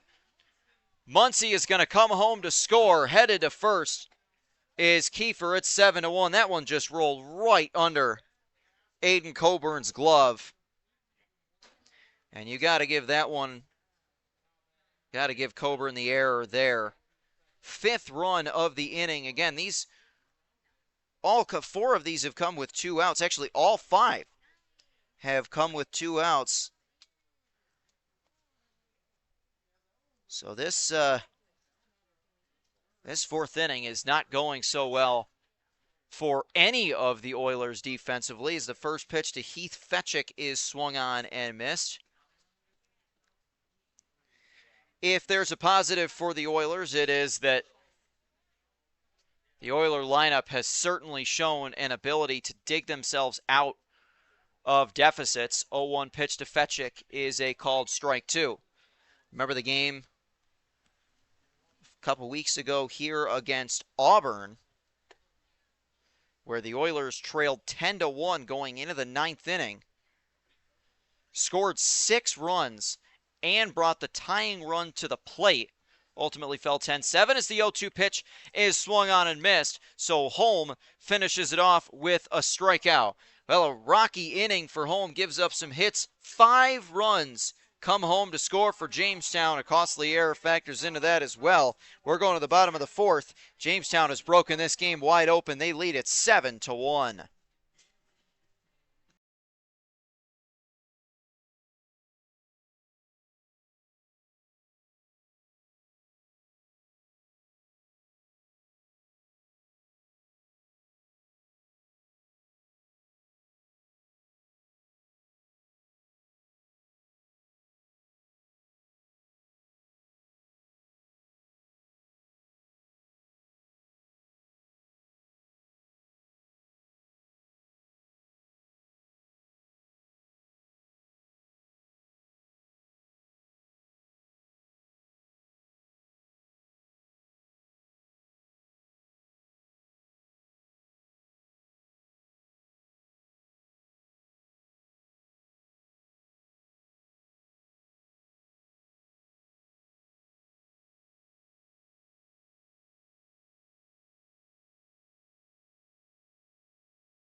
All right, bottom of the fourth, Oilers lineup has some work to do. The 7, 8, and 9 hitters coming to the plate after a 5-run outburst from Jamestown in the top of this inning.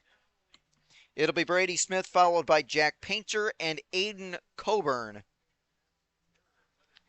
Here in the bottom of the fourth against the right-hander Camp Churchill, who has pitched very well so far.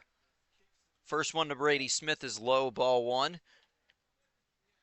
Brady is 0 for 1. Popped out softly to center back in the second inning. 1-0 pitch to him. That one low in the dirt, ball 2.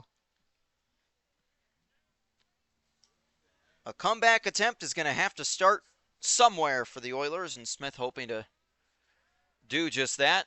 Off to a solid start. He's ahead 2-0. Pitch from Churchill. That hit him. So the leadoff man is on in the bottom of the fourth.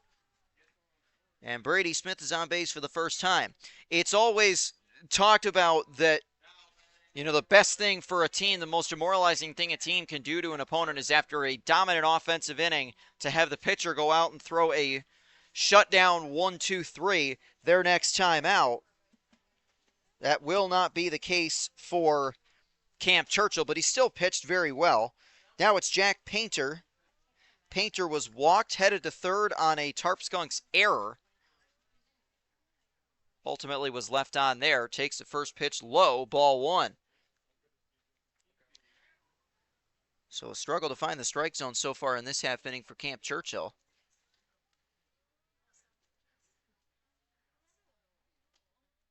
Brady has stolen one base this year.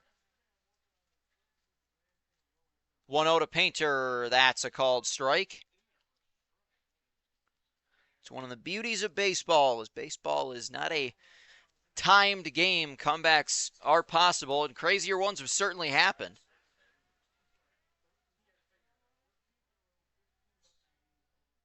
Churchill into the windup. 1-1 pitch to Jack Painter. That skips in the dirt. Kept in front nicely by Fetchick, but it's ball 2.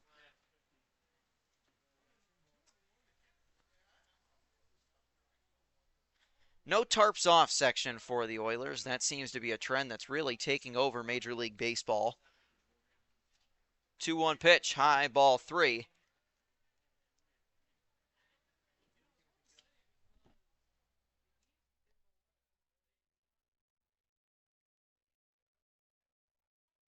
Smith a very short lead off of first. As Painter ahead 3-1, they'll check on the runner at first. He's back in safely.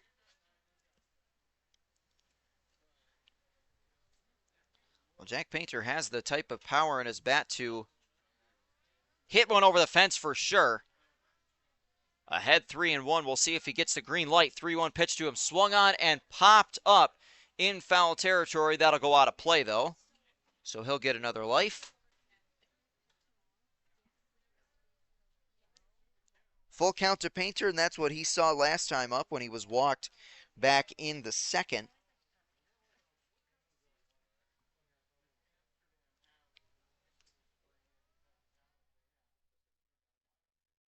Full count for Jack Painter. We'll see if the runner goes. He does not. 3-2 pitch. Outside, ball 4, and a walk to Painter. The first two are on in the bottom of the fourth.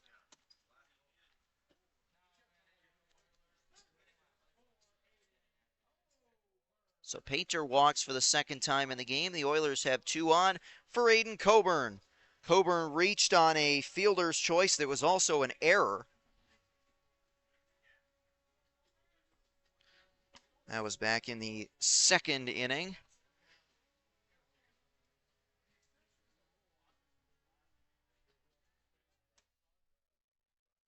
So Coburn trying to see if maybe he can drive in some runs and make this thing closer. Aiden has driven in just 1 on the year. Brady Smith at second, Jack Painter at first. Not noted speedsters, but can definitely run. And Churchill will step off. His time is called. Aiden Coburn trying to atone for the error earlier on.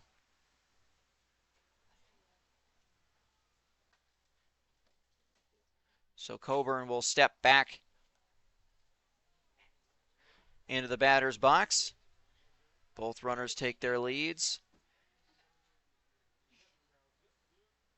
Cam Churchill takes a look behind him at the runner at second. And the pitch to Coburn swung on and hit down the field, down the right field line, but that'll go out of play.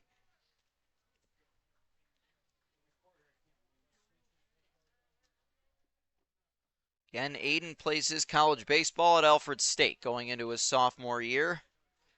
Native of Andover over in Allegheny County.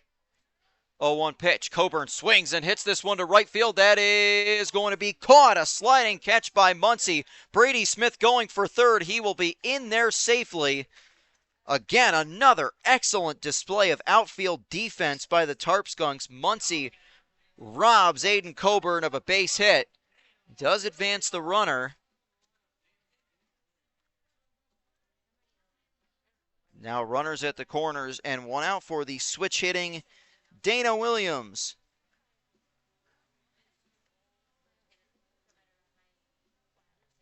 Brady Smith at third, Jack Painter at first. And now the Tarp Skunks catcher Heath Fetchick going to come out and have a meeting on the mound.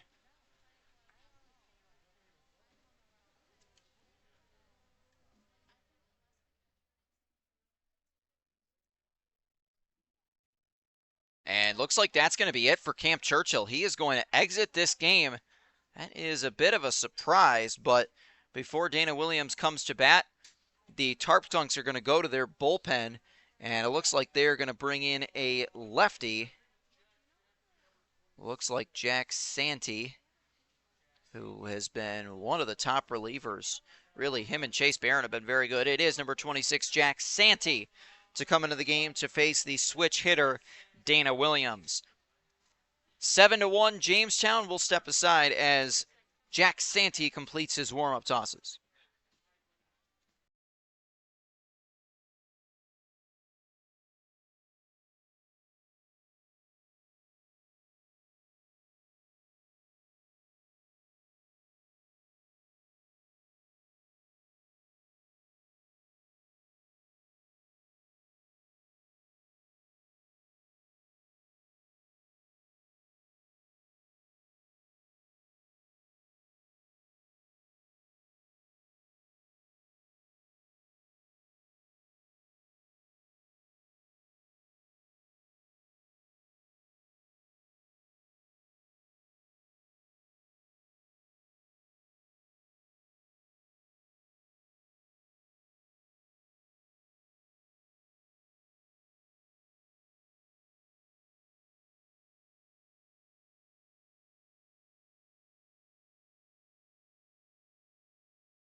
Dana Williams steps to the plate.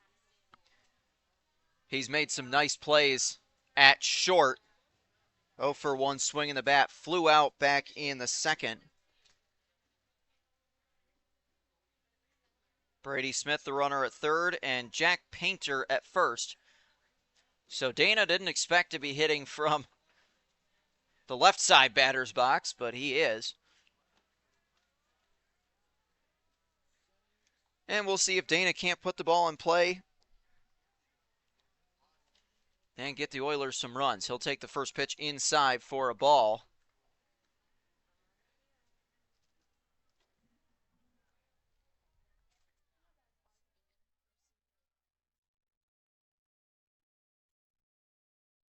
And even if you get a ground ball, if you can hustle up the line, you could still get a run in. 1-0 pitch is hit high in the air towards center field. Grant Moore is under it. He will make the catch, tagging, and coming home is Brady Smith. He will score. It's a sacrifice fly for Dana Williams, and the Oilers cut into the lead. It's 7-2. So productive out for Dana Williams, gets a run home.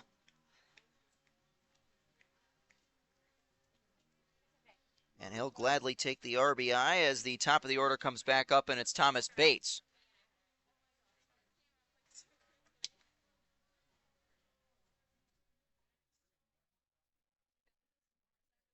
Dana driving in his 7th run of the season with that sacrifice fly.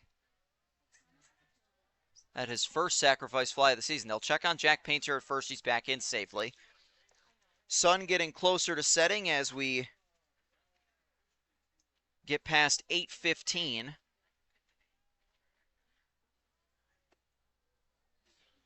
Thomas Bates 0 for 2 with a ground out and a fly out. First pitch to him is swung on and hit towards center, but Grant Moore is there, and he'll make the catch for out number 3. A sacrifice fly off the bat of Dana Williams. Oilers get a couple on and do bring one home. We'll make our way to the 5th inning here at Bradner Stadium. Jamestown leading Olean 7-2.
The number 8 spot batter, James Dixon, leading off for Jamestown. Another arm on the mound. Oilers working with a bullpen game. It's the recent Olean High graduate, Austin Miles. And the first pitch to James Dixon is swung on and fouled back. It'll be Dixon followed by Joaquin Rodriguez Costa and C.J. Dugan.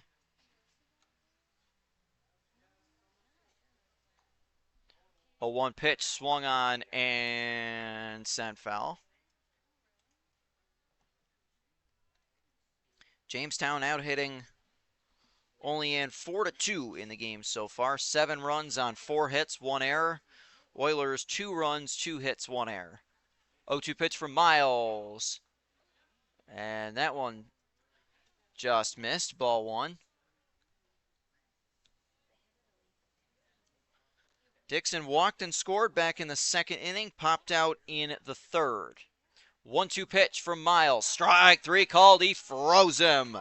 James Dixon is set down on strikes for the first out of inning number 5. Austin Miles strikes out the first batter he sees.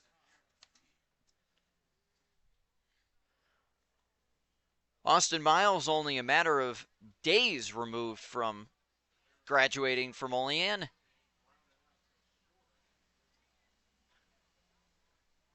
Miles' first pitch bounces in the dirt and then goes off the home plate umpire. He's all right, but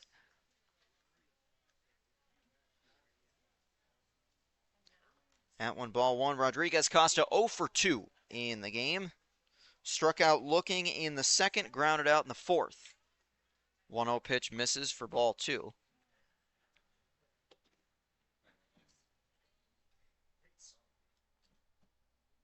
2-0 pitch is swung on and hit out toward left. Going back is Willard. He makes the catch for out number 2.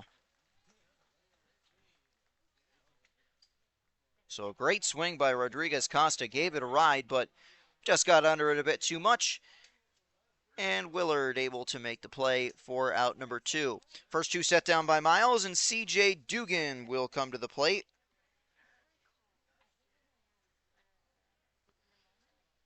Dugan walked in the second, singled and scored in the fourth. First pitch to him from Miles is low.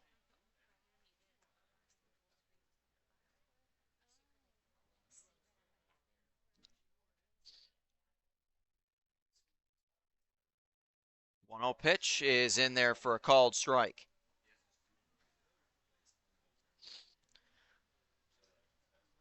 Tarp Skunks getting some production from the bottom of their order in the game as the 1-1 pitch is strike 2.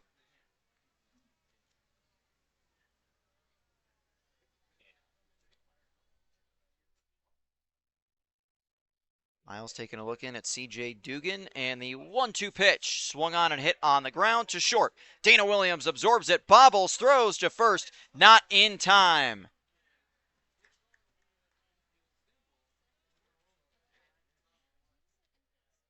That one bobbled by Williams and not able to hold on. That's a tough one to call. I think you have to call that an E6 on the bobble. It looked like if it was fielded cleanly, the play would have been made. So a 2-out error, second of the game. Dugan reaches. So the top of the order, Grant Moore batting, and Moore fouls away the first pitch. Grant Moore hit by the first pitch of the game back in the first inning. He came around to score. Has struck out twice since then.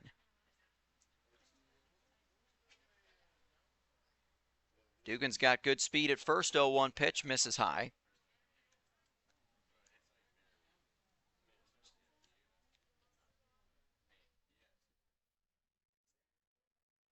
CJ is 2 for 4 on stolen base attempts in the game. 1-1 pitch for Miles. Strike 2.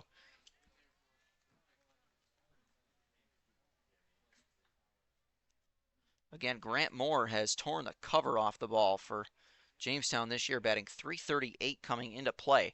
1-2 pitch to him, swung on and fouled away. Dugan was running. He'll have to head back.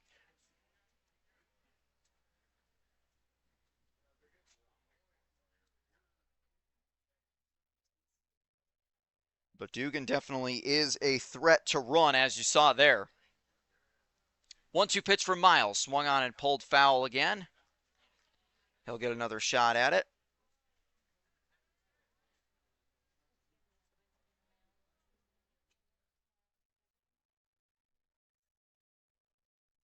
So Dugan having to retreat back to first, and we'll see another 1-2 from Austin Miles. Brady Smith gives him the sign. 1-2 pitch for Miles with the runner going. Swing and a miss. And on the drop strike, Smith tags the runner. It's a strikeout for Miles. So a fielding error does not come back to hurt the Oilers. We're making our way to the bottom of the fifth, halfway through 9 innings. Oilers still trail 7-2.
2, 3, and 4 batters here in the bottom of the fifth. Oilers were able to put a run on the board and have been able to do that in the last 2 innings. In addition to putting up a 0 in the top half of this inning, Jack Santee on the mound again. Fournier squares to bunt and fouls it away.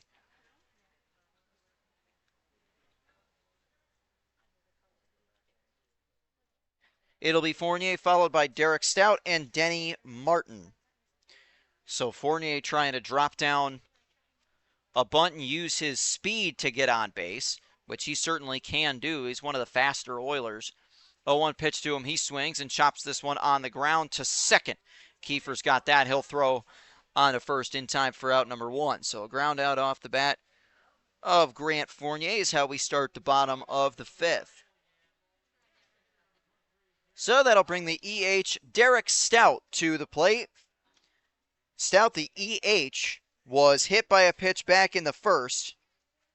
Stole a base as well. Stout was hit again in the third. So Derek has absorbed a few pitches tonight. He takes the first pitch for a called strike.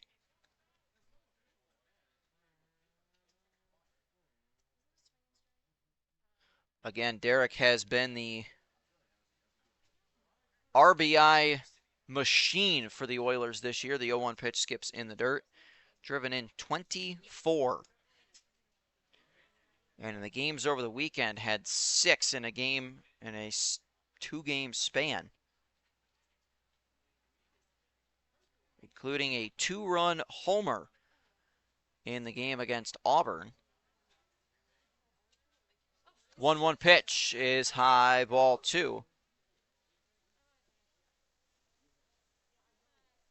Derek trying to get on base for Denny Martin and then possibly Cooper Tarley.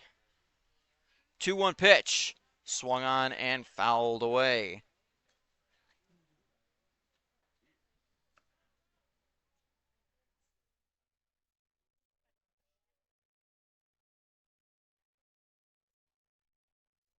Jack Santee gives a look into his catcher Fetchick. And the 2-2 pitch to Derek Stout. Swung on and chopped foul. That one will go off the fence and roll back into left field.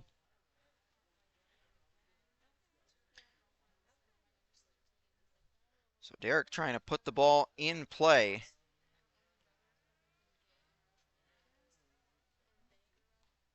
As Stout swings and pops this one up in foul territory. That will go out of play, so Derek will get another shot.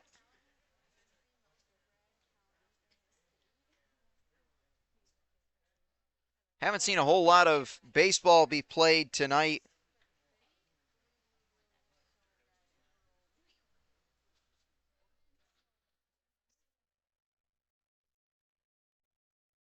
And the windup and the 2-2 pitch to Stout. That's off the plate, ball 3.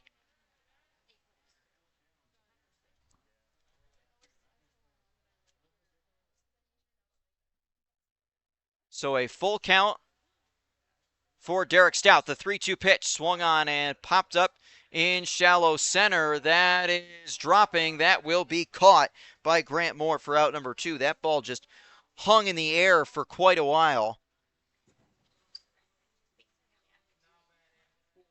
And the first 2 in the inning set down. Again, have not seen much of that. Denny Martin will come to bat now. Martin walked back in the first inning and grounded out in the third. And nobody on. Oilers trying to avoid going down in order. And in this game, nobody has. We haven't seen a 1-2-3 inning at all as Denny swings and fouls the first pitch off.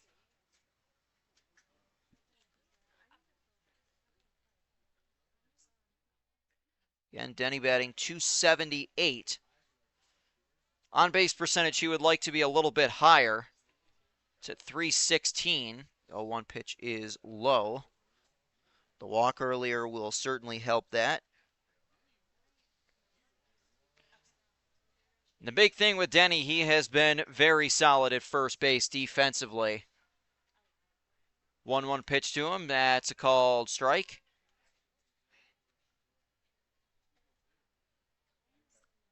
So Martin behind 1-2. He'll have to be careful against the left-hander Jack Santee.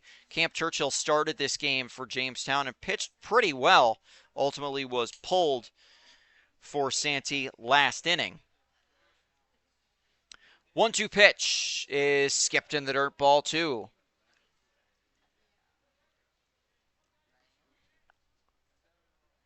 Cooper Tarley hoping to get a chance to bat in this inning.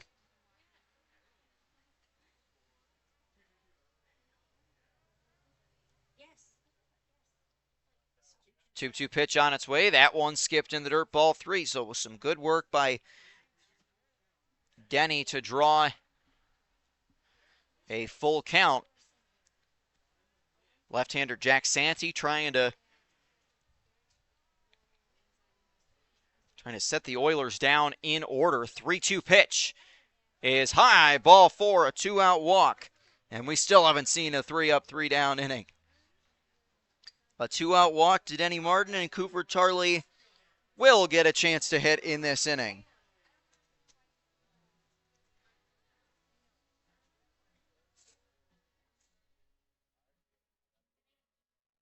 Tarley 1 for 2 in the game, flew out back in the first, drove in a run with a single, and also stole a base back in the third. Again, Denny Martin, not much of a base stealer. He's only stolen 1 on the year. First pitch to Cooper Tarley is a called strike.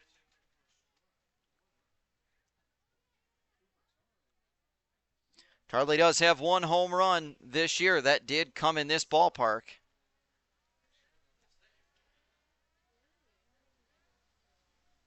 1-0 pitch, swung on and popped up foul out of play down the right field line. So Tarley finds himself behind 0-2.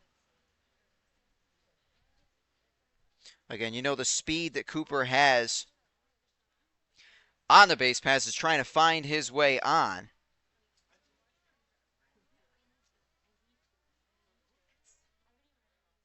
Pretty short lead off of first for Denny Martin. 0-2 pitch to Tarley, swung on and popped up on the infield. Joaquin Rodriguez Costa will make the catch right on the foul line for out number 3. So a 2-out walk, but the Oilers can't get any of their offense going. We're heading to the 6th at Bradner Stadium. Jamestown leading the Oilers 7-2.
Top of the 6th inning, Austin Miles out there for another inning of work. In the first pitch, a called strike to the third baseman, Eric Weeks.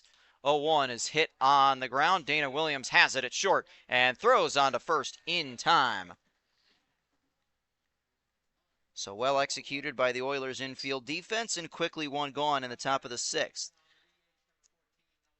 A job for Austin Miles, of course, in a game where scoreboard not quite in the Oilers' favor. Biggest thing of importance is just going to be for him to consistently put up zeros. Give the offense a chance. They certainly can. First pitch is swung on and fouled back. Well, Nolan Smith has been on base in all 3 plate appearances, but has really not swung the bat. He was hit by a pitch in the first. He was hit again in the second and walked in the fourth. He also scored in the fourth. 0-1 pitch to him is swung on and popped up foul. That will head to Country Fair. That seems to be the place to be for foul balls tonight, I guess. I've always heard Country Fair pizza is pretty solid. I have not had it, admittedly, but I've heard it's good. The 0-2 pitch swung on and hit on the ground. Dana Williams right to him again, and he'll throw to first in time for out number 2. Dana Williams has been busy in this top of the 6th inning with back-to-back assists on ground balls, and Dom Costello comes to the plate. Again, Costello did not start this game. He did not start this game. Paul Delanto was the EH, and Delanto struck out looking in the first and second innings. First pitch here from Miles is low and inside.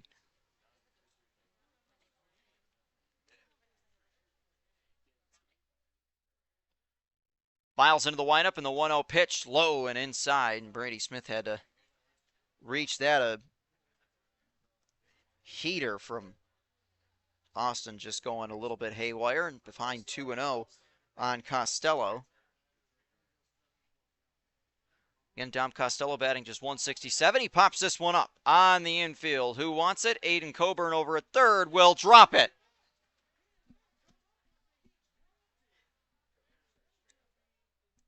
Aiden Coburn committing his second error of the game and dropping a pop fly that he easily should have had. And the top of the 6th keeps going. Third error committed by the Oilers tonight. And that's a tough break. That's your a pop fly that he's going to make probably 98 times out of 100. That would have given Miles a 1-2-3 inning, as that one is popped up in foul territory, and Brady Smith makes the catch to end the inning. Well, an error in the 6th ultimately does not cost the Oilers another 0 for the Olean High grad Austin Miles. We're going to the bottom of the 6th. Oilers trail 7-2.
Aiden Willard will get things started for the Oilers in the bottom of the 6th inning.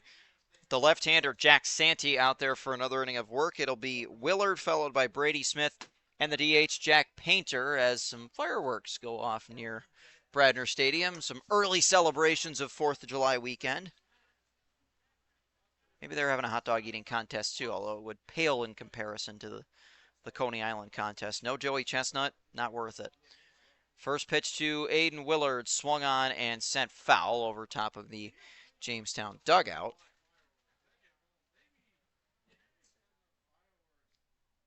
Aiden Willard 0 for 2. Flew out in the second, struck out in the third. 0-1 pitch to him, swung on and popped out of play again.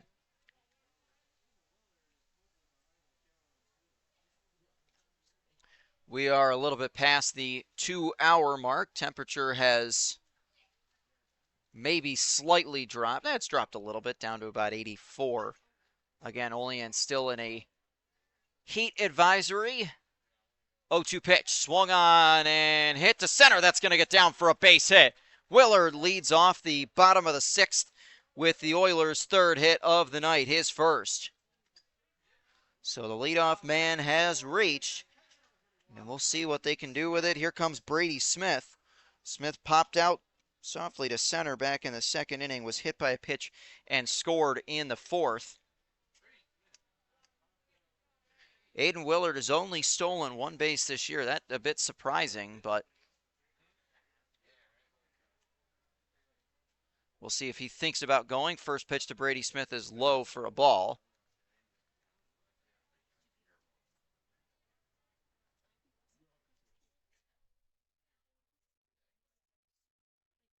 Willard, decent lead off of first. 1-0 pitch. Instead, they're going to check on him at first, and he's back in safely.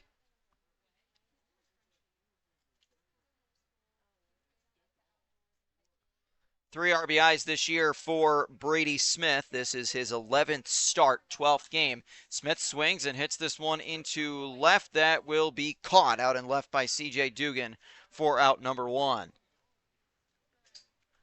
Again, the Jamestown outfielders have played very well defensively in this game, and it'll bring Jack Painter to the plate. Painter's walked twice. He's been on both times. Walked and got to third on an error back in the 2nd, and then walked again in the 4th. And it looks like we're going to have a pinch hitter as Painter's going to be pulled, and Christo Hunsaker is going to bat for the Oilers. So going with the righty against a left-handed pitcher. So Hunsaker comes into the DH spot in relief of Jack Painter. Christo is a native of Wyomissing, Pennsylvania, going into his sophomore year at Millersville. Christo batting .257 on the year. He's driven in 7 runs. Willard inching more towards the second base bag. First pitch to Hunsaker is high for a ball. Willard dives back into the bag at first. Aiden Coburn waiting on deck and hoping to get a chance to hit and possibly atone for the error in the top of this inning. He has committed 2 in the game.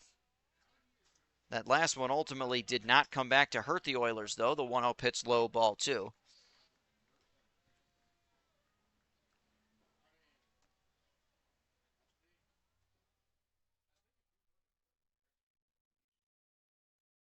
Again, Willard not a particularly big lead off of first. Santee giving a look at him, and now they're going to check on him at first, and he's back in safely. Oiler fans saying that should have been called a balk against Jack Santee. You don't see a lot of balks get called. It really has to be something very obvious, some sort of unusual movement by the pitcher in order for it to be called, as the 2-0 pitch is swung on and missed. Again, Christo, one of the players we've seen at first for the Oilers this year. Him and Denny Martin have both been very solid in that spot defensively. 2-1 pitch. Hunsaker swings and misses.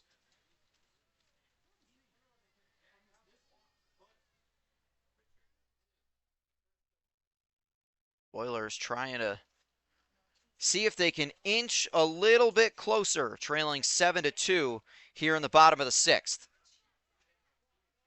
2-2 pitch to Hunsaker, swing and a fly ball towards center.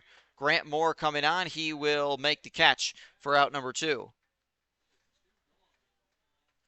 Outfielders have been hard to beat tonight. Jamestown has certainly been the better defensive team in the game. And Aiden Coburn will come to the plate. Coburn reached on a fielder's choice in the 2nd, flew out in the 4th. Runner at first is Aiden Willard, and 2 outs. One swing would make this game very interesting. Aiden does not have a home run this year. Willard takes off for 2nd. The pitch is a ball. The throw down to 2nd is not going to be in time. Aiden Willard has his 2nd stolen base of the season. Oilers have another stolen base. They are an active team on the base paths.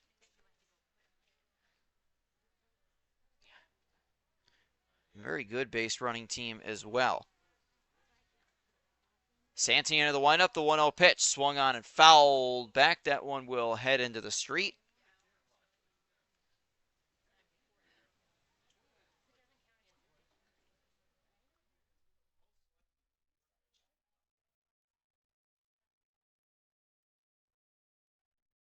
So Santee getting set and deals the 1-1 to Coburn. That is a called strike. Just catching the outside corner, so Coburn behind, he'll have to be careful.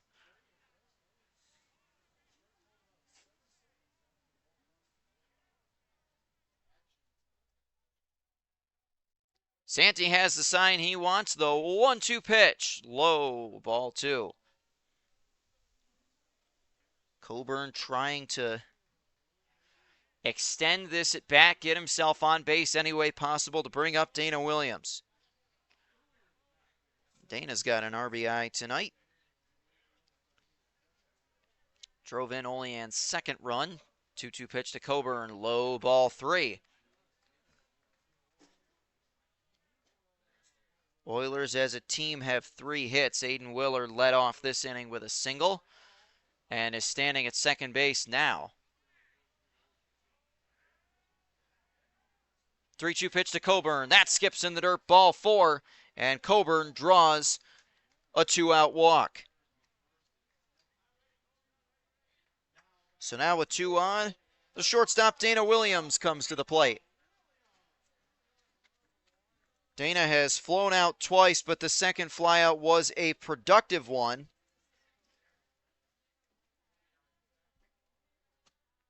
A sacrifice fly to center back in the 4th inning that brought home Brady Smith to score. Steps in with runners at 1st and 2nd and 2 outs. First pitch to him is taken for a ball. Nice take by Williams.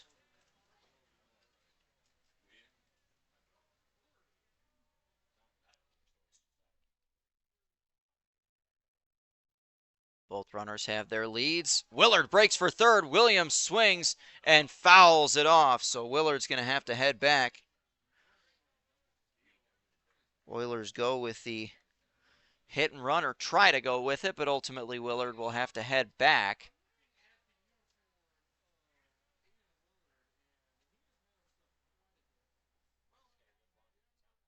First and 2nd, 1-1. Didn't look like Coburn was going on that. It looked like just Willard to 3rd.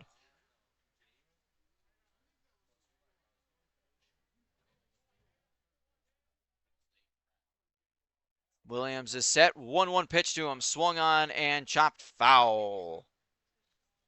Dana's got some good speed. He can certainly run if he hits this ball on the ground. He's stolen 3 bags, been caught stealing twice, so he can definitely run. Aiden Willard stole his 2nd base of the year earlier in this inning. Aiden Coburn runs well too. Can Dana Williams drive him in? The 1-2 pitch. Swung on and hit down the left field line, but foul. Williams had some good contact on it, but just pulled it too far foul.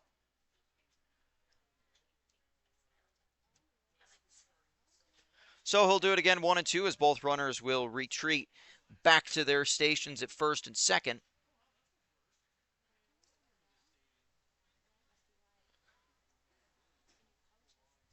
Coburn has a decent lead off of first. Both feet on the grass from second for Aiden Willard. The 1-2 pitch to Dana Williams. Swung on and lifted in the air toward right near the foul line. That will drop foul. A sliding catch attempt for Nate Muncy.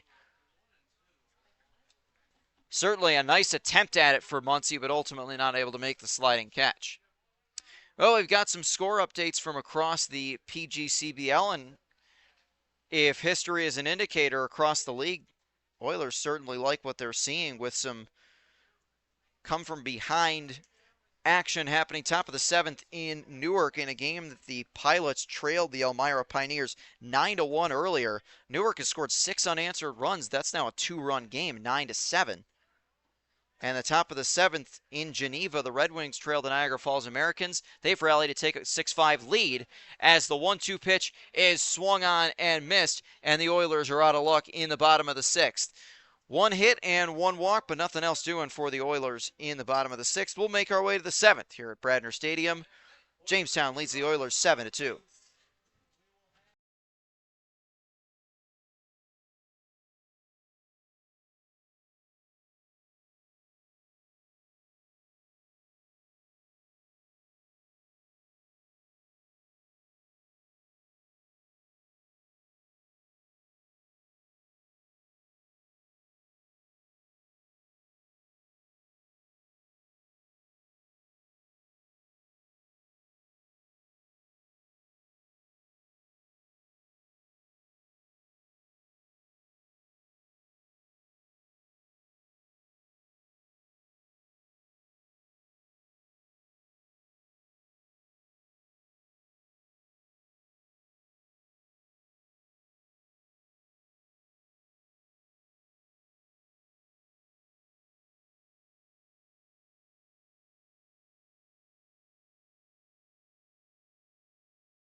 Seventh inning here at Bradner Stadium in Olean. Jamestown leading the Oilers 7-2. Austin Miles out there for another inning, and his first pitch is swung on and fouled back.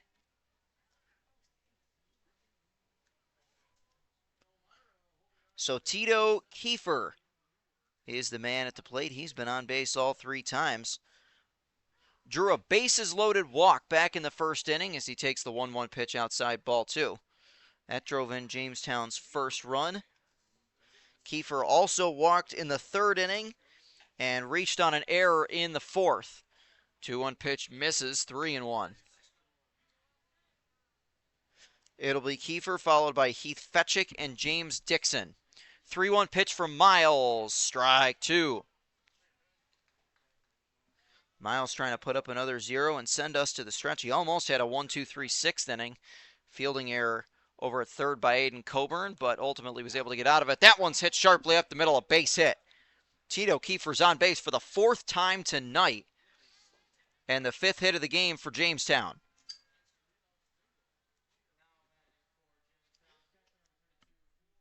So Heath Fetchick comes to the plate, and he is 0 for 3 on the night. Soft pop out in the first, ground out in the third, strikeout in the fourth. Be wary of Tito Kiefer on the base paths. He may go for second. They're going to check on him at first. He's back in safely. Tito has stolen 8 bases in 10 attempts this year. And that one swung on and popped up shallow right field in foul territory. Denny Martin puts it away for the out. So the first pitch to Fetchick is a pop fly, and he's 0 for 4. So James Dixon comes to the plate. Dixon walked and scored in the second, popped out in the third, and struck out in the fifth. Kiefer short lead off of first. First pitch here from Miles is low for a ball.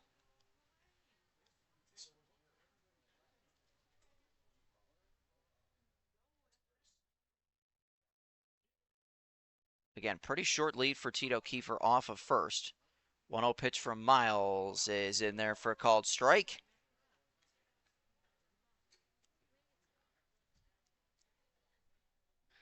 James Dixon, the shortstop, batting 172 coming into play tonight.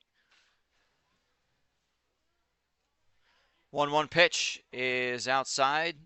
Smith faked the snap throw down to first. Kiefer's back in at first safely. Some of the other scores across the PGCBL. Bottom of the sixth, Batavia leading Niagara 7-0 north of the border. 2-1 for Miles. That finds the zone. Strike 2. That one just sweeping and caught the bottom of the zone.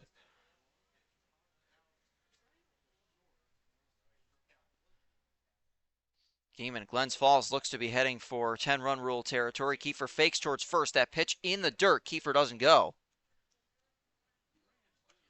So a full count. Top of the fifth inning in Amsterdam. Amsterdam has a 15-3 lead over the Glens Falls Dragons. So Glens Falls going to have to do some work to keep that game going past the seventh inning. 3-2 pitch for Miles. Swung on and hit towards left center field. That will be caught in center by Grant Fournier. 2 outs. That one seemed to be hit really well in the left center field gap, but ultimately Fournier got over and made the play for out number 2. Joaquin Rodriguez Costa steps to the plate. He is 0 for 3. Man at first and 2 outs, struck out in the second, grounded out in the fourth, and flew out in the fifth. First pitch to him here is a called strike.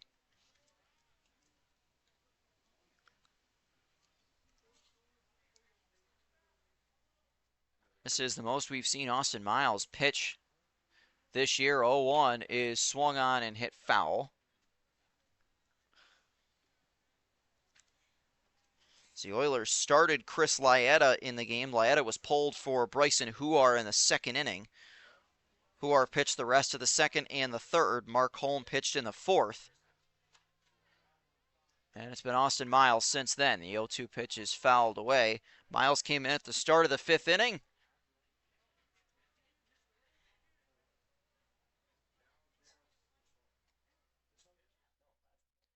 Has given up one single. The 0-2 pitch, high ball 1. Austin trying to elevate Rodriguez Costa. 1-2 pitch for Miles. Swung on and hit to second. Thomas Bates has that, and he'll throw on to first in time for the third out. 3 innings for Austin Miles, 3 shutout innings. He's pitched very well, and it's time to stretch here in Olean. 7th inning stretch. Oilers trail Jamestown 7-2.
Bottom of the 7th, and the Oilers bring up the top of their order as Thomas Bates will lead off, followed by Grant Fournier and Derek Stout. Pitching change for Jamestown, the right-hander Cohen Harris comes into the game, number 27.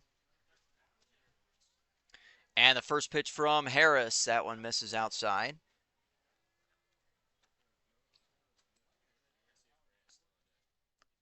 Bates 0 for 3. So we'll look at the numbers on Cohen Harris. This is 6th appearance, all in relief. 1-0 pitch misses low.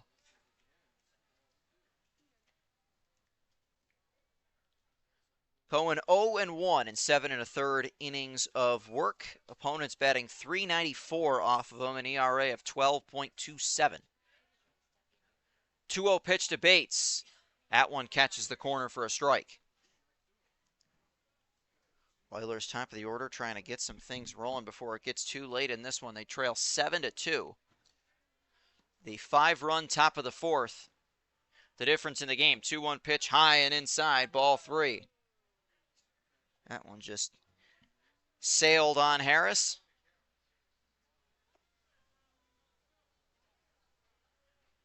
So he'll have to settle back down. And of course we know Bates can run. He isn't one of the top marquee base stealers, but he certainly can. 3-1 pitch from Harris is outside. That goes to the backstop. Ball 4, a leadoff walk.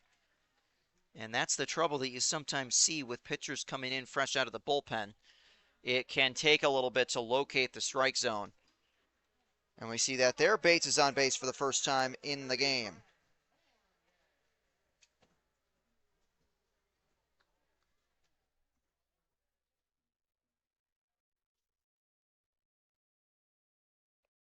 So Bates aboard on first, and Grant Fournier trying to get on base for the second time. He doubled earlier tonight, and he'll take that one all the way back to the backstop. Bates is easily going to be at second base.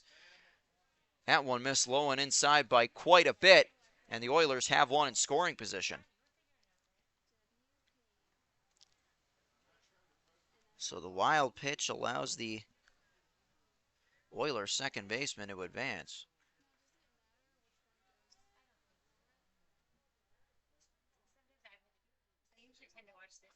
1-0 pitch from Harris is inside.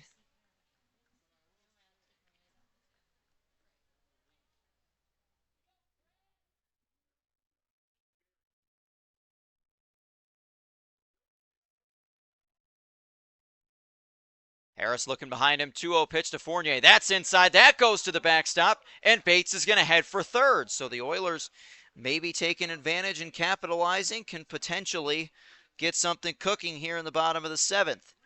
Grant Fournier is ahead 3-0, and Thomas Bates is at third base. Again, Fournier doubled and scored back in the 3rd inning. He's ahead 3-0. And the 3-0 pitch from Harris is in there for a strike. That one just catches the inside corner. Harris badly needed to throw a strike there, and he did.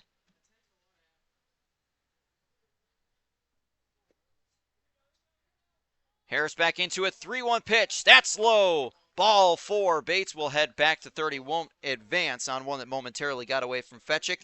It's back-to-back walks, and the Oilers have him at the corners with nobody out. With the RBI machine, Derek Stout coming to the plate. Stout has been hit twice with pitches in this game, also has a stolen base. And now a mound visit as some control struggles.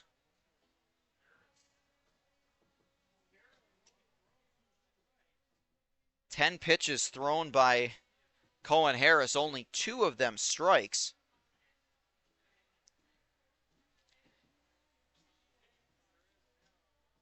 So a meeting on the mound with Bates at third and Fournier at first. Would not be surprised at all to see Grant Fournier take off for second base. Fournier 3 for 4 on stolen base attempts. Would almost anticipate him to try and swipe second.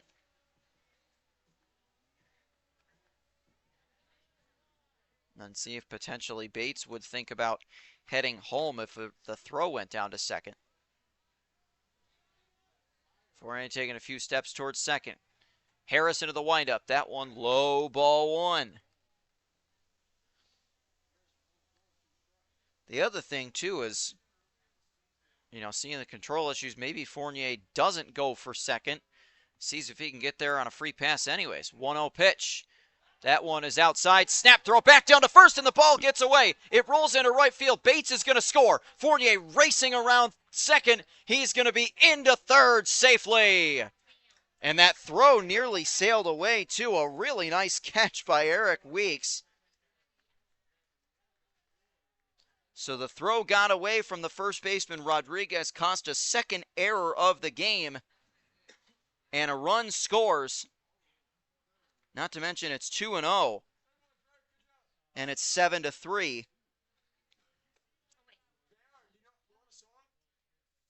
So an E3 as Bates scores and Fournier heads for third. 2-0 on Derek Stout. And the pitch from Cohen Harris is low, check swing. Did not go, ball 3.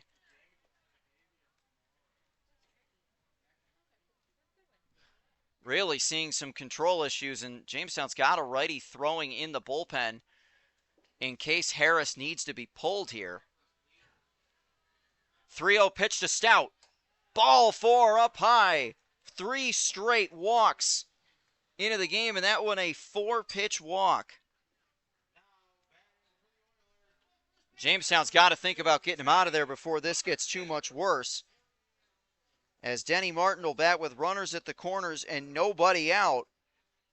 And this is where the Oilers have the opportunity to get themselves right back in this game.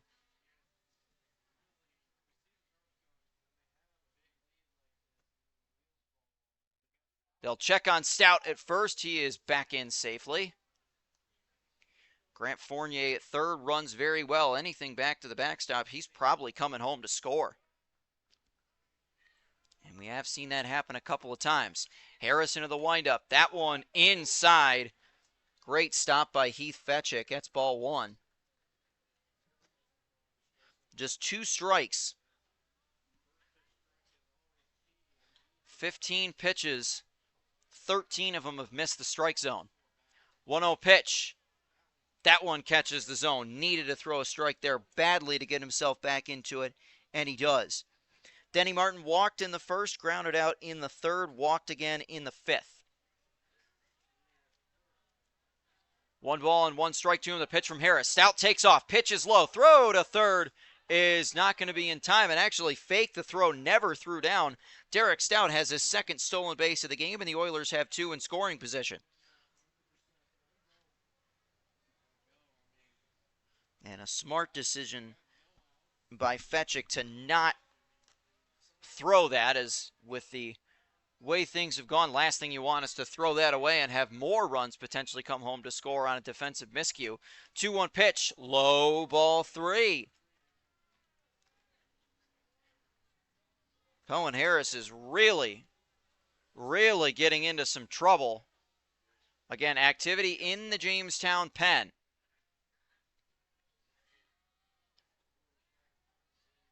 Cohen Harris is set. The 3-1 pitch to Denny Martin is a strike on the inside corner. Again, a pitch where you had to throw a strike, and he does. Big 3-2 pitch coming to Denny Martin. 3-2 to number 32.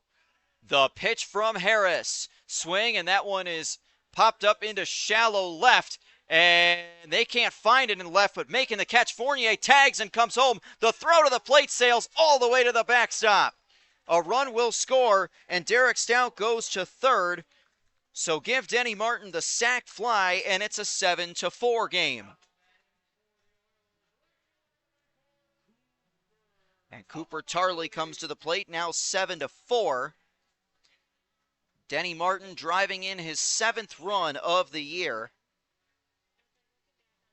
And boy, for a moment, C.J. Dugan couldn't find the ball ultimately made the catch, but the runners advanced on the throw home. So Fournier scores, Derek Stout to third, and Cooper Tarley up to bat. Tarley has already driven one in tonight. He's got 9 on the season. But Derek Stout over at third.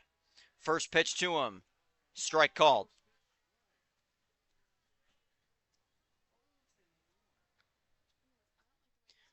Cooper Tarley flew out in the first inning.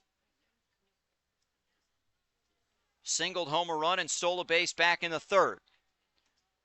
0-1 pitch to him is inside, ball one. Tarley also popped out back in the fifth.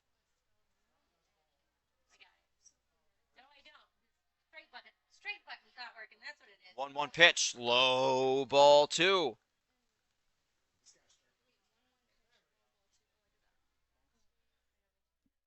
Tarley would love to find his way on and let him run wild on the base paths. But more importantly, bring Derek Stout home from third. 2-1 pitch. That's way inside. Woo! Tarley had to duck out of that. Well, I tell you what, ducking back like that, the Oilers know who their next conga line champion is, ducking back like that. It's impressive that he stayed on his feet. I would have fallen straight on my backside. That's why they're on the field and I'm in the press box, though. 3-1 pitch to Tarley.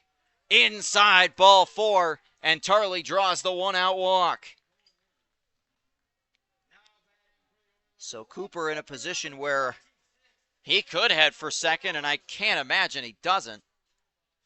Aiden Willard back up at the plate.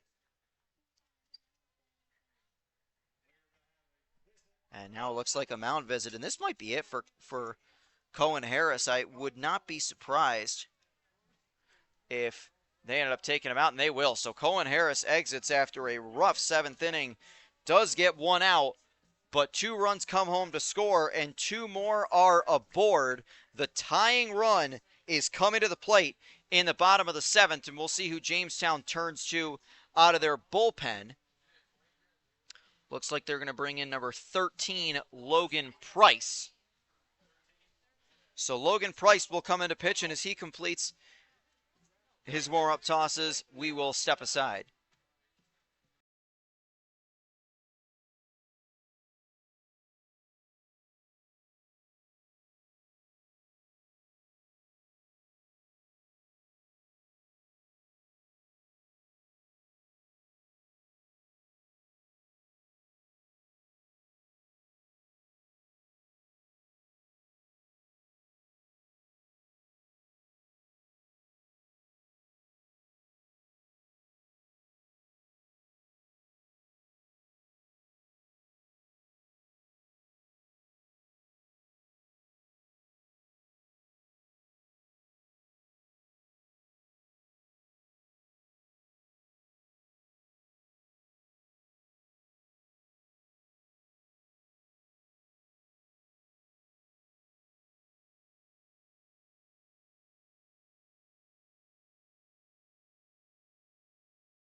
So in the 7th inning, it's Logan Price on the mound. Tarley's going to take off. First pitch is high. Throw down to second is in time. They got him.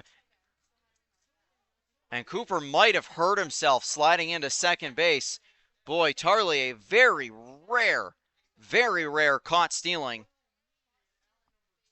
And that's a big second out Certainly don't blame Cooper for running there, but it's a ball to Willard and a caught stealing for Cooper Tarley. We'll look at the numbers on Logan Price. He's pitched 5 innings in total, all out of the bullpen, 1-0 record, ERA of 10.8. Opponent's batting .263 off him. The 1-0 pitch to Willard, way inside. Good job by Fetchick to ensure that didn't go back to the backstop. Even though there's 2 outs, still possible for Derek Stout to score from third. A laser of a throw from Heath Fetchick to get Cooper Tarley stealing. 2-0 pitch, low ball 3. Falling behind 3-0. And again, same thing that we talk about. It's the struggles coming out of the bullpen to locate that strike zone. It's a very common thing that we'll see. That seems to be the thing here. As the 3-0 pitch misses, it's ball 4, and the inning continues with a walk to Aiden Willard. Willard is on base for the second time. A 4-pitch walk. And Brady Smith comes to bat, representing the tying run with runners at the corners in the bottom of the 7th. Brady popped out in the 2nd, was hit by a pitch and came around to score in the 4th, and then flew out in the 6th. Runners at the corners, it's Derek Stout at 3rd and Aiden Willard at 1st. Willard stole a base earlier in the game too. First pitch to Brady is a called strike.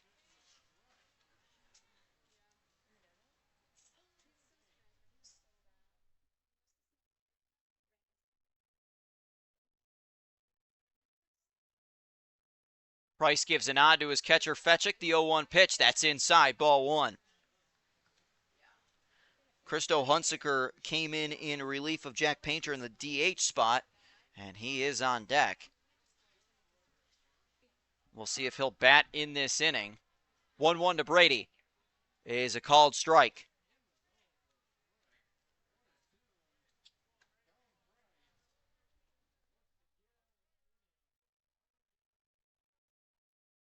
So with runners at the corners, the 1-2 from Price. Low, ball 2. That one in the dirt. And outside as well. Heath Fetchick really has had a nice game behind the plate. Has been very solid. 2 balls, 2 strikes, 2 outs for Brady Smith, the Oiler catcher. The 2-2 pitch swung on and hit in the air toward right.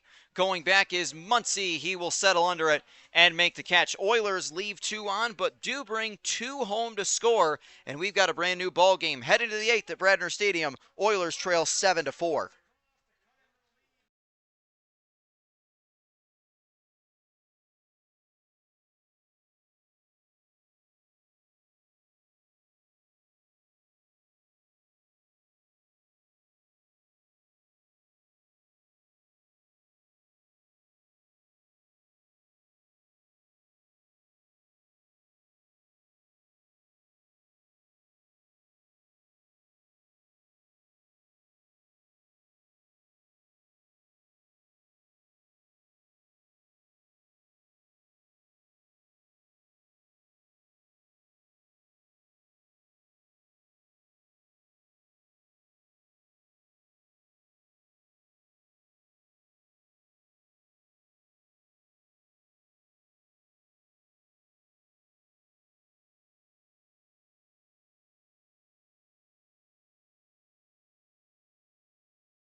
We make our way to the 8th inning here in Olean. The Oilers trailing the Jamestown Tarp Skunks 7-4.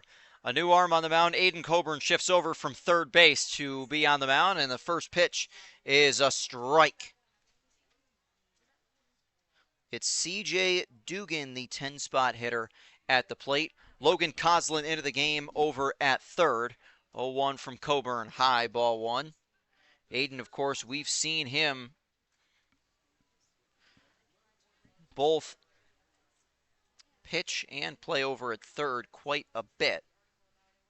1-1 pitch inside, ball two. Super important for Coburn to put up a 0 here in the 8th inning after a good offensive bottom of the 7th for the Oilers. Aiden making his 5th pitching appearance. And that one swung on and fouled away. It'll be 2-2 to the left fielder, C.J. Dugan. It'll be Dugan followed by Grant Moore and Eric Weeks. Coburn, an ERA of 11.57 in 4 appearances. Opponents batting just .227 off of him, though. 2-2 pitch is low and away, ball 3. So Coburn's got to be careful. C.J. Dugan has been on base 3 times. A walk, a single, and reached on an error. The 3-2 pitch swung on and fouled back. He'll do it again.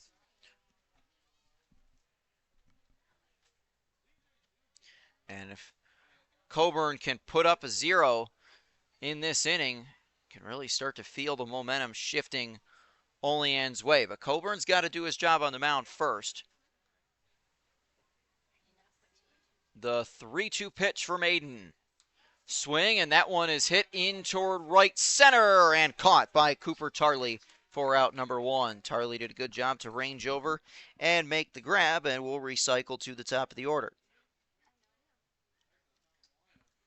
So Grant Moore back to the plate. Moore was hit by the very first pitch he saw and came around to score. He is 0 for 3 with 3 strikeouts since then.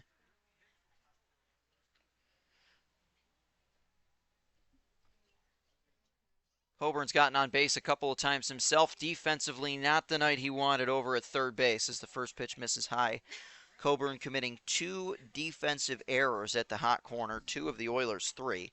Jamestown has 7 runs on 5 hits, 2 errors. Oilers 4 runs, 3 hits, 3 errors. 1-0 pitch from Coburn is a sweeping strike.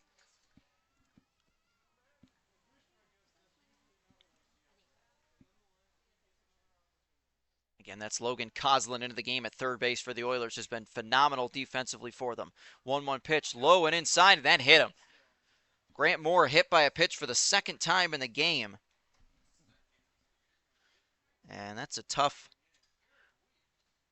break for Coburn after he had set the first batter of the inning down, and it'll bring Eric Weeks to the plate. Weeks struck out in the first, drove in a run with a double back in the 2nd, walked and scored in the 4th, and grounded out in the 6th. He'll bat with Grant Moore on and 1 out. Grant Moore, 14 stolen bases. He is a speedster. Got to be careful if he breaks for 2nd. First pitch here from Coburn, swung on and missed.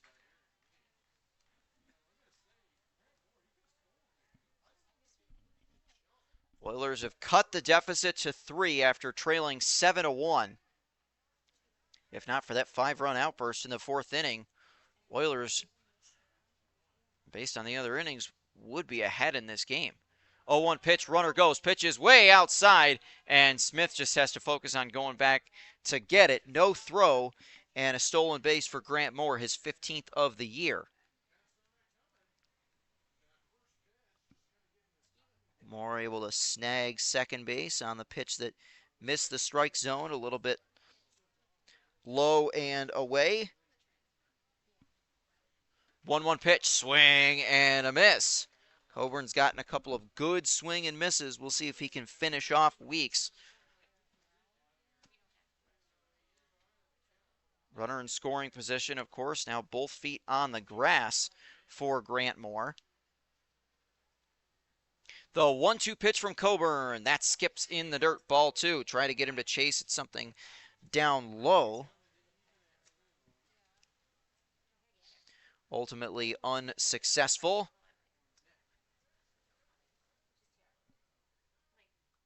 Coburn gives a look behind him. And the 2-2 on its way. Swung on and fouled away. Just got a piece of it to stay alive.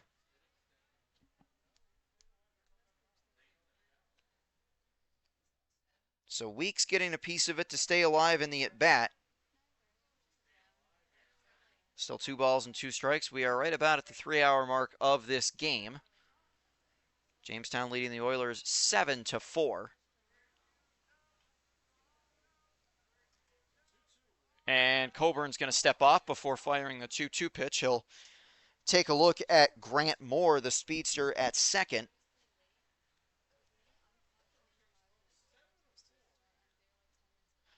Moore, a great runner. We saw that. 2-2 pitch. Swung on and fouled away. Again, Eric Weeks doing a nice job of just getting a piece of these pitches to stay alive in the at-bat.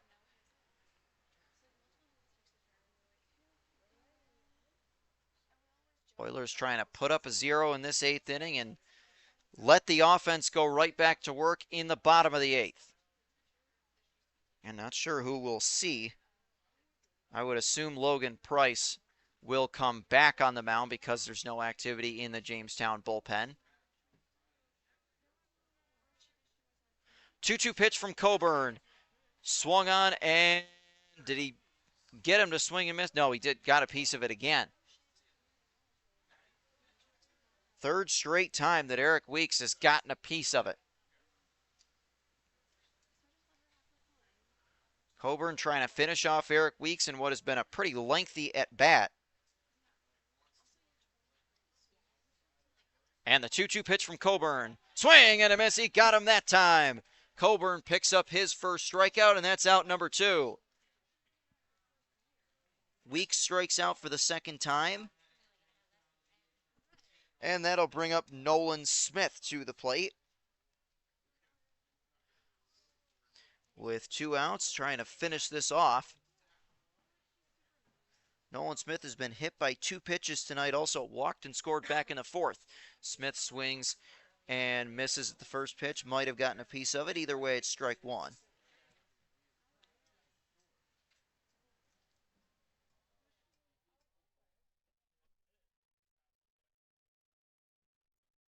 Coburn ahead on the left-handed hitting Nolan Smith. And Coburn again will step off and take a look at the runner behind him. Don't want to mess around with any sort of a pickoff attempt back at second. Really not too worried about him taking third, just focused on getting this batter. The 0-1 pitch catches the inside corner, strike 2. That one just caught the corner, and now Coburn a pitch away from getting out of the inning unscathed. Taking a look behind him, the 0-2 pitch skipped in the dirt, ball 1.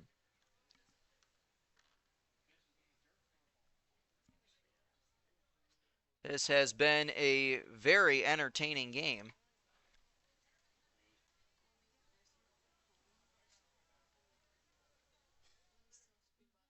One ball, 2 strikes. And Coburn's going to fake a throw back to second. I really don't think that if you're Aiden, I don't think you need to be focused on the runner at second. Your focus should be on getting this runner. There's 2 outs. If you get this runner, doesn't matter what happens with Grant Moore at second.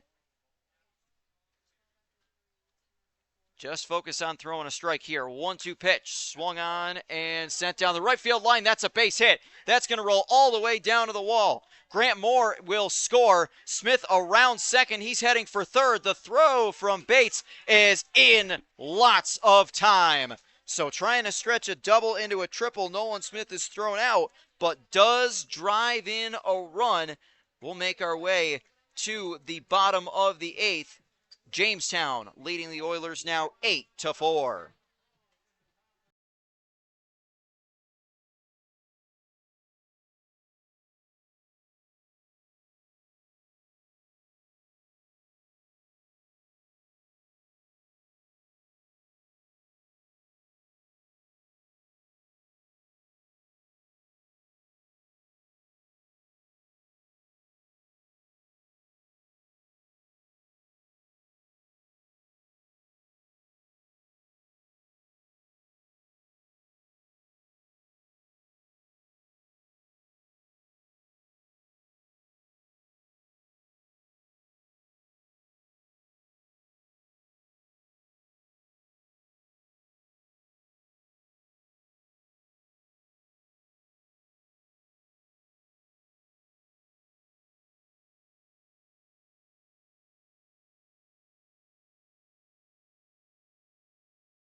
Home half of the eighth, Nolan Smith's RBI double brought home another run, but he was thrown out trying to stretch that double into a triple. A curious decision with 2 outs.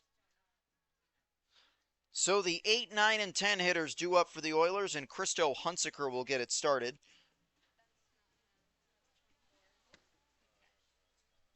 So it looks like in the DH spot, again, with the defensive shifts, it is going to be Logan Coslin batting for Christo Hunsaker. First pitch to Coslin is high for a ball. Coslin, a native of Lutz, Florida, sophomore at Mercyhurst. Amazing defensively, looking to get his offense up, batting just 0.95. 1-0 pitch to him, misses low, ball 2.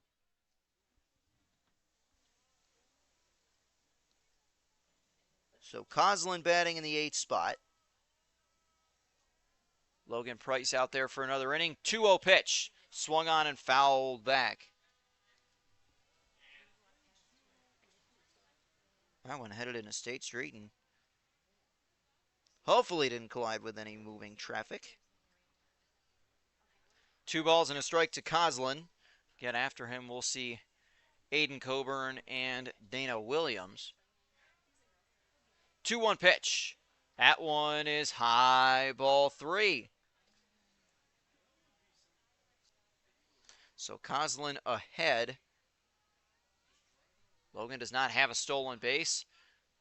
But the 3-1 pitch is outside, ball 4. It's a leadoff walk. We'll see if he thinks about maybe going here. It's a leadoff walk to Coslin. And the pitcher, Aiden Coburn, will bat in the 9th spot. With Logan Coslin aboard at first. Oilers surrendered a run, of course, in the top half of this inning, trying to get that run back and then some. Got 2 on the board in the bottom of the 7th to cut it to a 3-run deficit, now trailing by 4. Short lead off of first for Coslin. First pitch to Aiden Coburn is a called strike.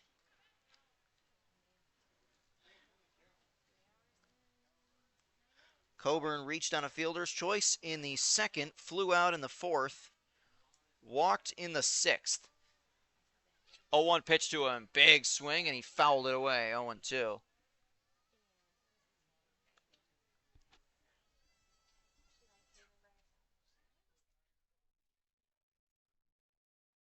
So Coburn behind 0-2. Again, Coslin does not have a particularly big lead off the first base bag. 0-2 pitch, outside. Beautiful grab by Fetchick to make sure that didn't go back to the backstop and allow Coslin to get into scoring position.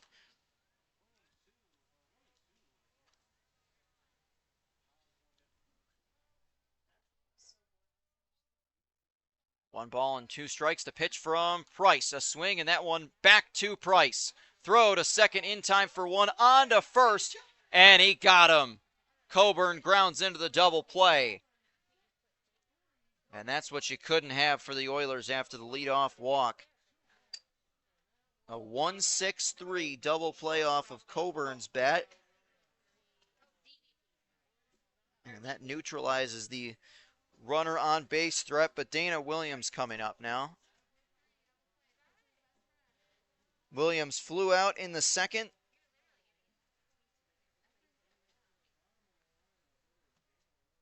Drove in a run with a sac fly back in the 4th inning and struck out in the 6th. Takes the first pitch for a ball.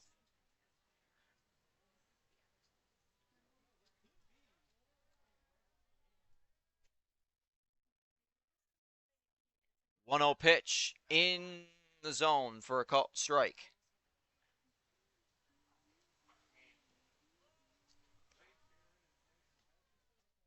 So the count even now on the left-handed hitting, the switch hitting Dana Williams. 1-1 pitch to him, swung on and missed.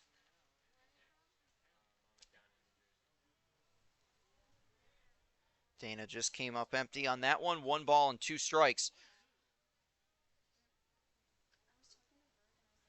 Against the righty Logan Price out there for a 2nd inning of work. 1-2 pitch misses outside. Price came in relief of Cohen Harris, who had a little bit of a rough go of it with some walks. 2-2 pitch to Dana Williams. Swung on and fouled away.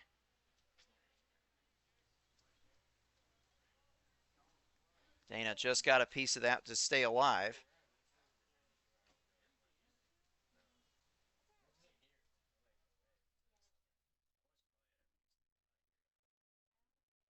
Williams squares in on a 2-2 pitch. And the pitch from Price. High, ball 3. Dana trying to recycle to the top of the order. Thomas Bates on deck. Oilers have gotten some solid production from the top of their order tonight. And the 3-2 to Dana. Inside, ball 4, and a 2-out walk. So the inning continues as Williams is on base for the first time tonight. And now Thomas Bates coming to the plate. Bates has been on base once. He walked and scored in the 7th.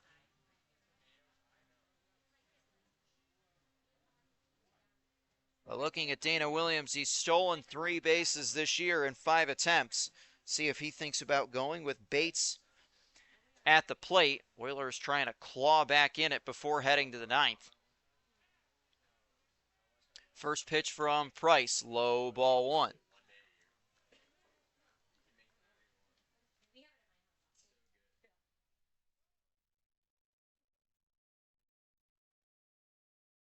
Pretty short lead off of first. They check on the runner, Dana Williams, at first, and he's back in safely. Close play, but ultimately is able to make it back in. Temperature still right around 80 degrees. 1-0 pitch to Bates. That one's up high, ball 2.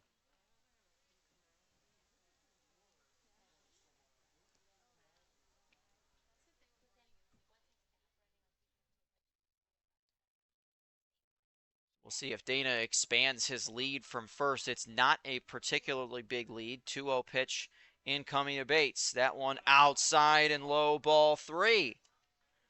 Price struggling to find the strike zone here. And he's fallen behind 3-0 on Bates.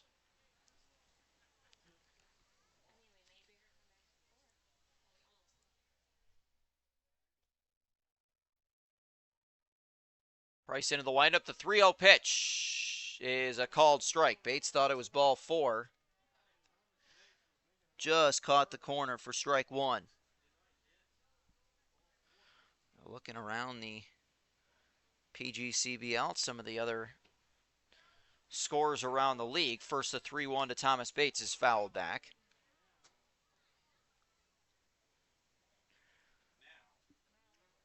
So Elmira with a huge rally. That game in Newark was crazy. The Elmira Pioneers had a 9-1 lead over the Pilots. Pilots cut it to 2. Elmira scored 8 unanswered runs to mercy rule them, 17-7 in 8 innings. The 3-2 pitch with the runner going inside, ball 4. And the Oilers have 2 on here in the bottom of the 8th. Back-to-back walks. Bates is on base for the 2nd straight time. And now Grant Fournier at the plate. Fournier walked and scored in the 7th, doubled and scored in the 3rd. And he could make this game a nail-biter by plugging a gap here. 2 decent runners on base. First one to Grant, swung on and hit on the ground to 3rd. That is stopped beautifully by Eric Weeks, and he will step on the bag to get the force. Oilers have a little bit of a threat, but ultimately aren't able to do anything offensively with it, so we'll make our way to the 9th here at Bradner Stadium. Jamestown leading the Oilers 8-4.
Ninth inning at Bradner Stadium. And Aiden Coburn on the mound again, pitching to Dom Costello. Misses with a ball for the first pitch. 1-0 is fouled back. And Coburn will see Costello, followed by Nate Muncy and Tito Kiefer in the top of the ninth, as Jamestown tries to add on to their lead. As that one hit on the ground to first. Hunsaker Martin underhands to Coburn and makes the play for out number one. So a quick first out there, a ground out off of Costello's bat. A 3-1 put out, and it brings Nate Muncy to the plate. Muncy's been on base twice in the game. He was hit by a pitch in the first, drove in a run with a single back in the fourth, and then came around to score himself. First pitch to him from Coburn, well inside. Muncy has to back out of the way of that. When we go to the bottom of the ninth, the Oilers will bring up their 3, 4, and 5 hitters, as Derek Stout will start it. 1-0 pitch is a strike.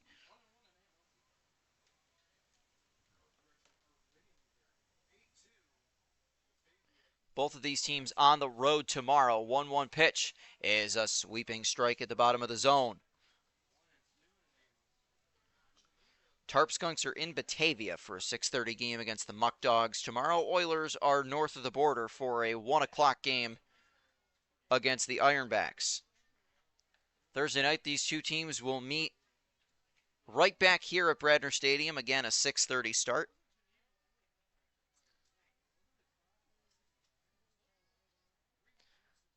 One-two pitch missed. The 2-2 is swung on and hit in the air toward right center. Cooper Tarley racing in and making the catch for out number 2. So Tarley makes the play. First 2 set down, and now Tito Kiefer comes to the plate. Kiefer's been on base every time he stepped to the plate. Walked in the first, walked again in the third, reached on an error in the fourth, and singled in the 7th. He's had a very good night. First pitch to him from Coburn. Popped up in foul territory off the first base side. That's going to go out of play.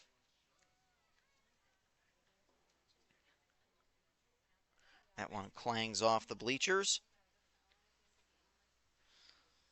Coburn trying to give us a 1-2-3 inning, which we have not seen either team do at this point in the game. And Tito Kiefer over having a conversation with a member of the Jamestown staff. He'll step back into the batter's box.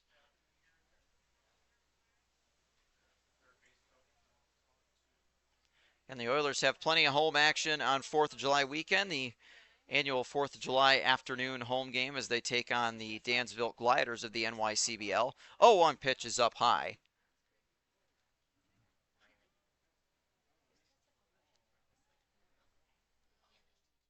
Oilers have a home doubleheader against the Newark Pilots on Sunday starting at 4 o'clock. 1-1 pitch. Check swing. It's in there. Strike 2.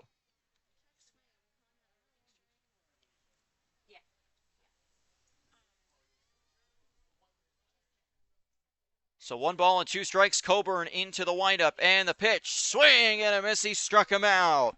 The first 1-2-3 inning of the entire game for either team sends us to the bottom of the ninth. Aiden Coburn does his job. Let's see if the Oiler offense can make this thing interesting in the bottom of the ninth. They've got a lot of work to do, trailing 8-4.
All right, here we go. Bottom of the ninth, Oilers down 4.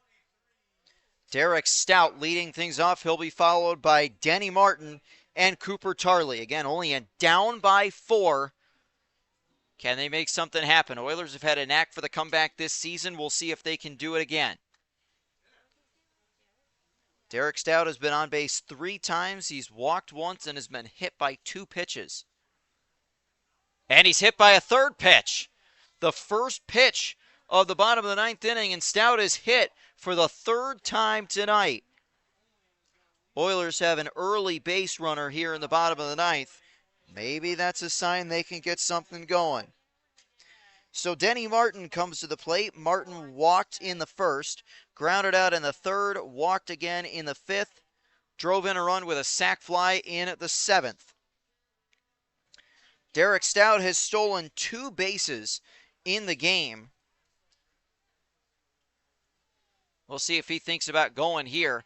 First pitch to Denny Martin, a big swing and comes up empty. So Derek Stout plunked by the first pitch he sees. 3rd time he's been hit by a pitch in the game tonight. Short lead off of first for Stout. 0-1 pitch. Martin, another big swing and comes up empty again. Strike 2.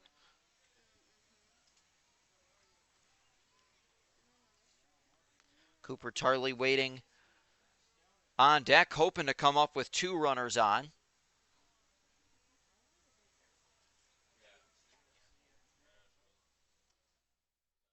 Logan Price has it set. The 0-2 pitch. Swing and a miss. 3 big swings for Denny Martin and comes up empty on all 3. 1 out. Martin not able to connect on any of those. And now Cooper Tarley comes to the plate. Tarley flew out in the 1st. Drove in a run with a single in the 3rd. Also stole a base in the 3rd. Popped out in the 5th. Walked in the 7th and was caught stealing, a rare caught stealing.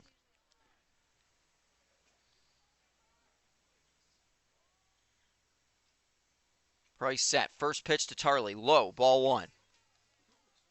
Oilers have been out hit 6-3 in the game. Jamestown 8 runs, 6 hits, 2 errors. Oilers 4 runs, 3 hits, 3 errors.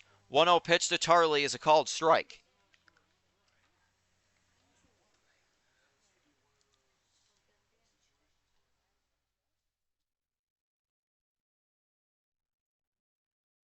Short lead off of first for Derek Stout. 1-1 pitch. Tarley takes that one low in the dirt. Ball 2.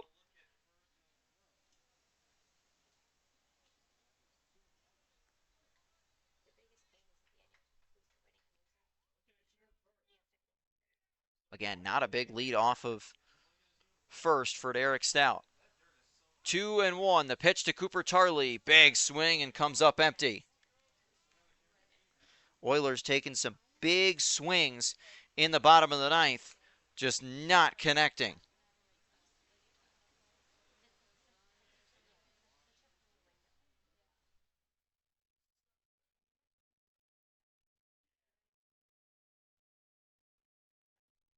Two-two pitch to Tarley. Swing and a miss. He struck him out, and the Oilers are down to their final out. Back-to-back strikeouts after the leadoff hit by pitch. And the final hope for the Oilers tonight is Aiden Willard. Willard flew out in the 2nd, struck out in the 3rd, singled and stole a base in the 6th, walked in the 7th.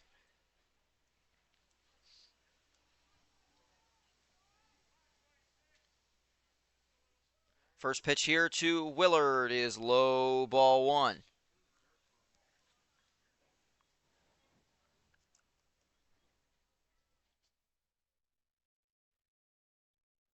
Stout leading off of first.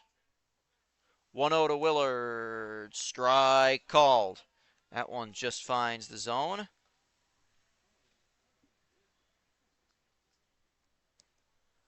Now Logan Price has done a nice job putting out the fire after Cohen Harris had a rough go of it, gave up a couple of runs. Willard swings and fouls that back, and the Oilers down to their final strike.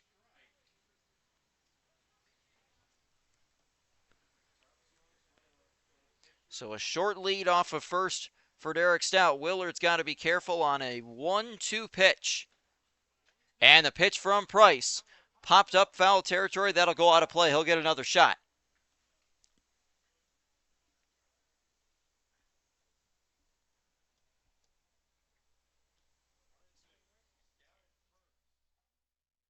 Stout taking the lead off of first. And the 1-2 pitch. Swing and a miss, and that's your ball game. 3 straight strikeouts to finish it off. And the Tarp Skunks win it 8-4. Tough ending for the Oilers, but ultimately a solid run at it and fall just a bit short.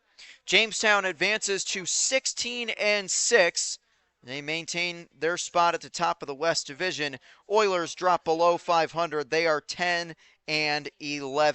Both of these teams will be on the road tomorrow. Tarp Skunks heading to Batavia to take on the Muck Dogs in a battle between the two teams atop the division. That game at Dwyer Stadium at 6:30 tomorrow night. Oilers also on the road tomorrow facing the Niagara Ironbacks at 1 o'clock. These two teams will meet again on Thursday. They will be right here at Bradner Stadium Thursday night at 6:30. Ultimately, one rough inning does the Oilers in. They make a run at it, but fall 8-4 and drop back below 500. Well, from all of us here at Bradner Stadium, that will do it, and we thank you for tuning into this broadcast of Oilers baseball. Until next time, I'm Matt Volz saying good night and go Oilers.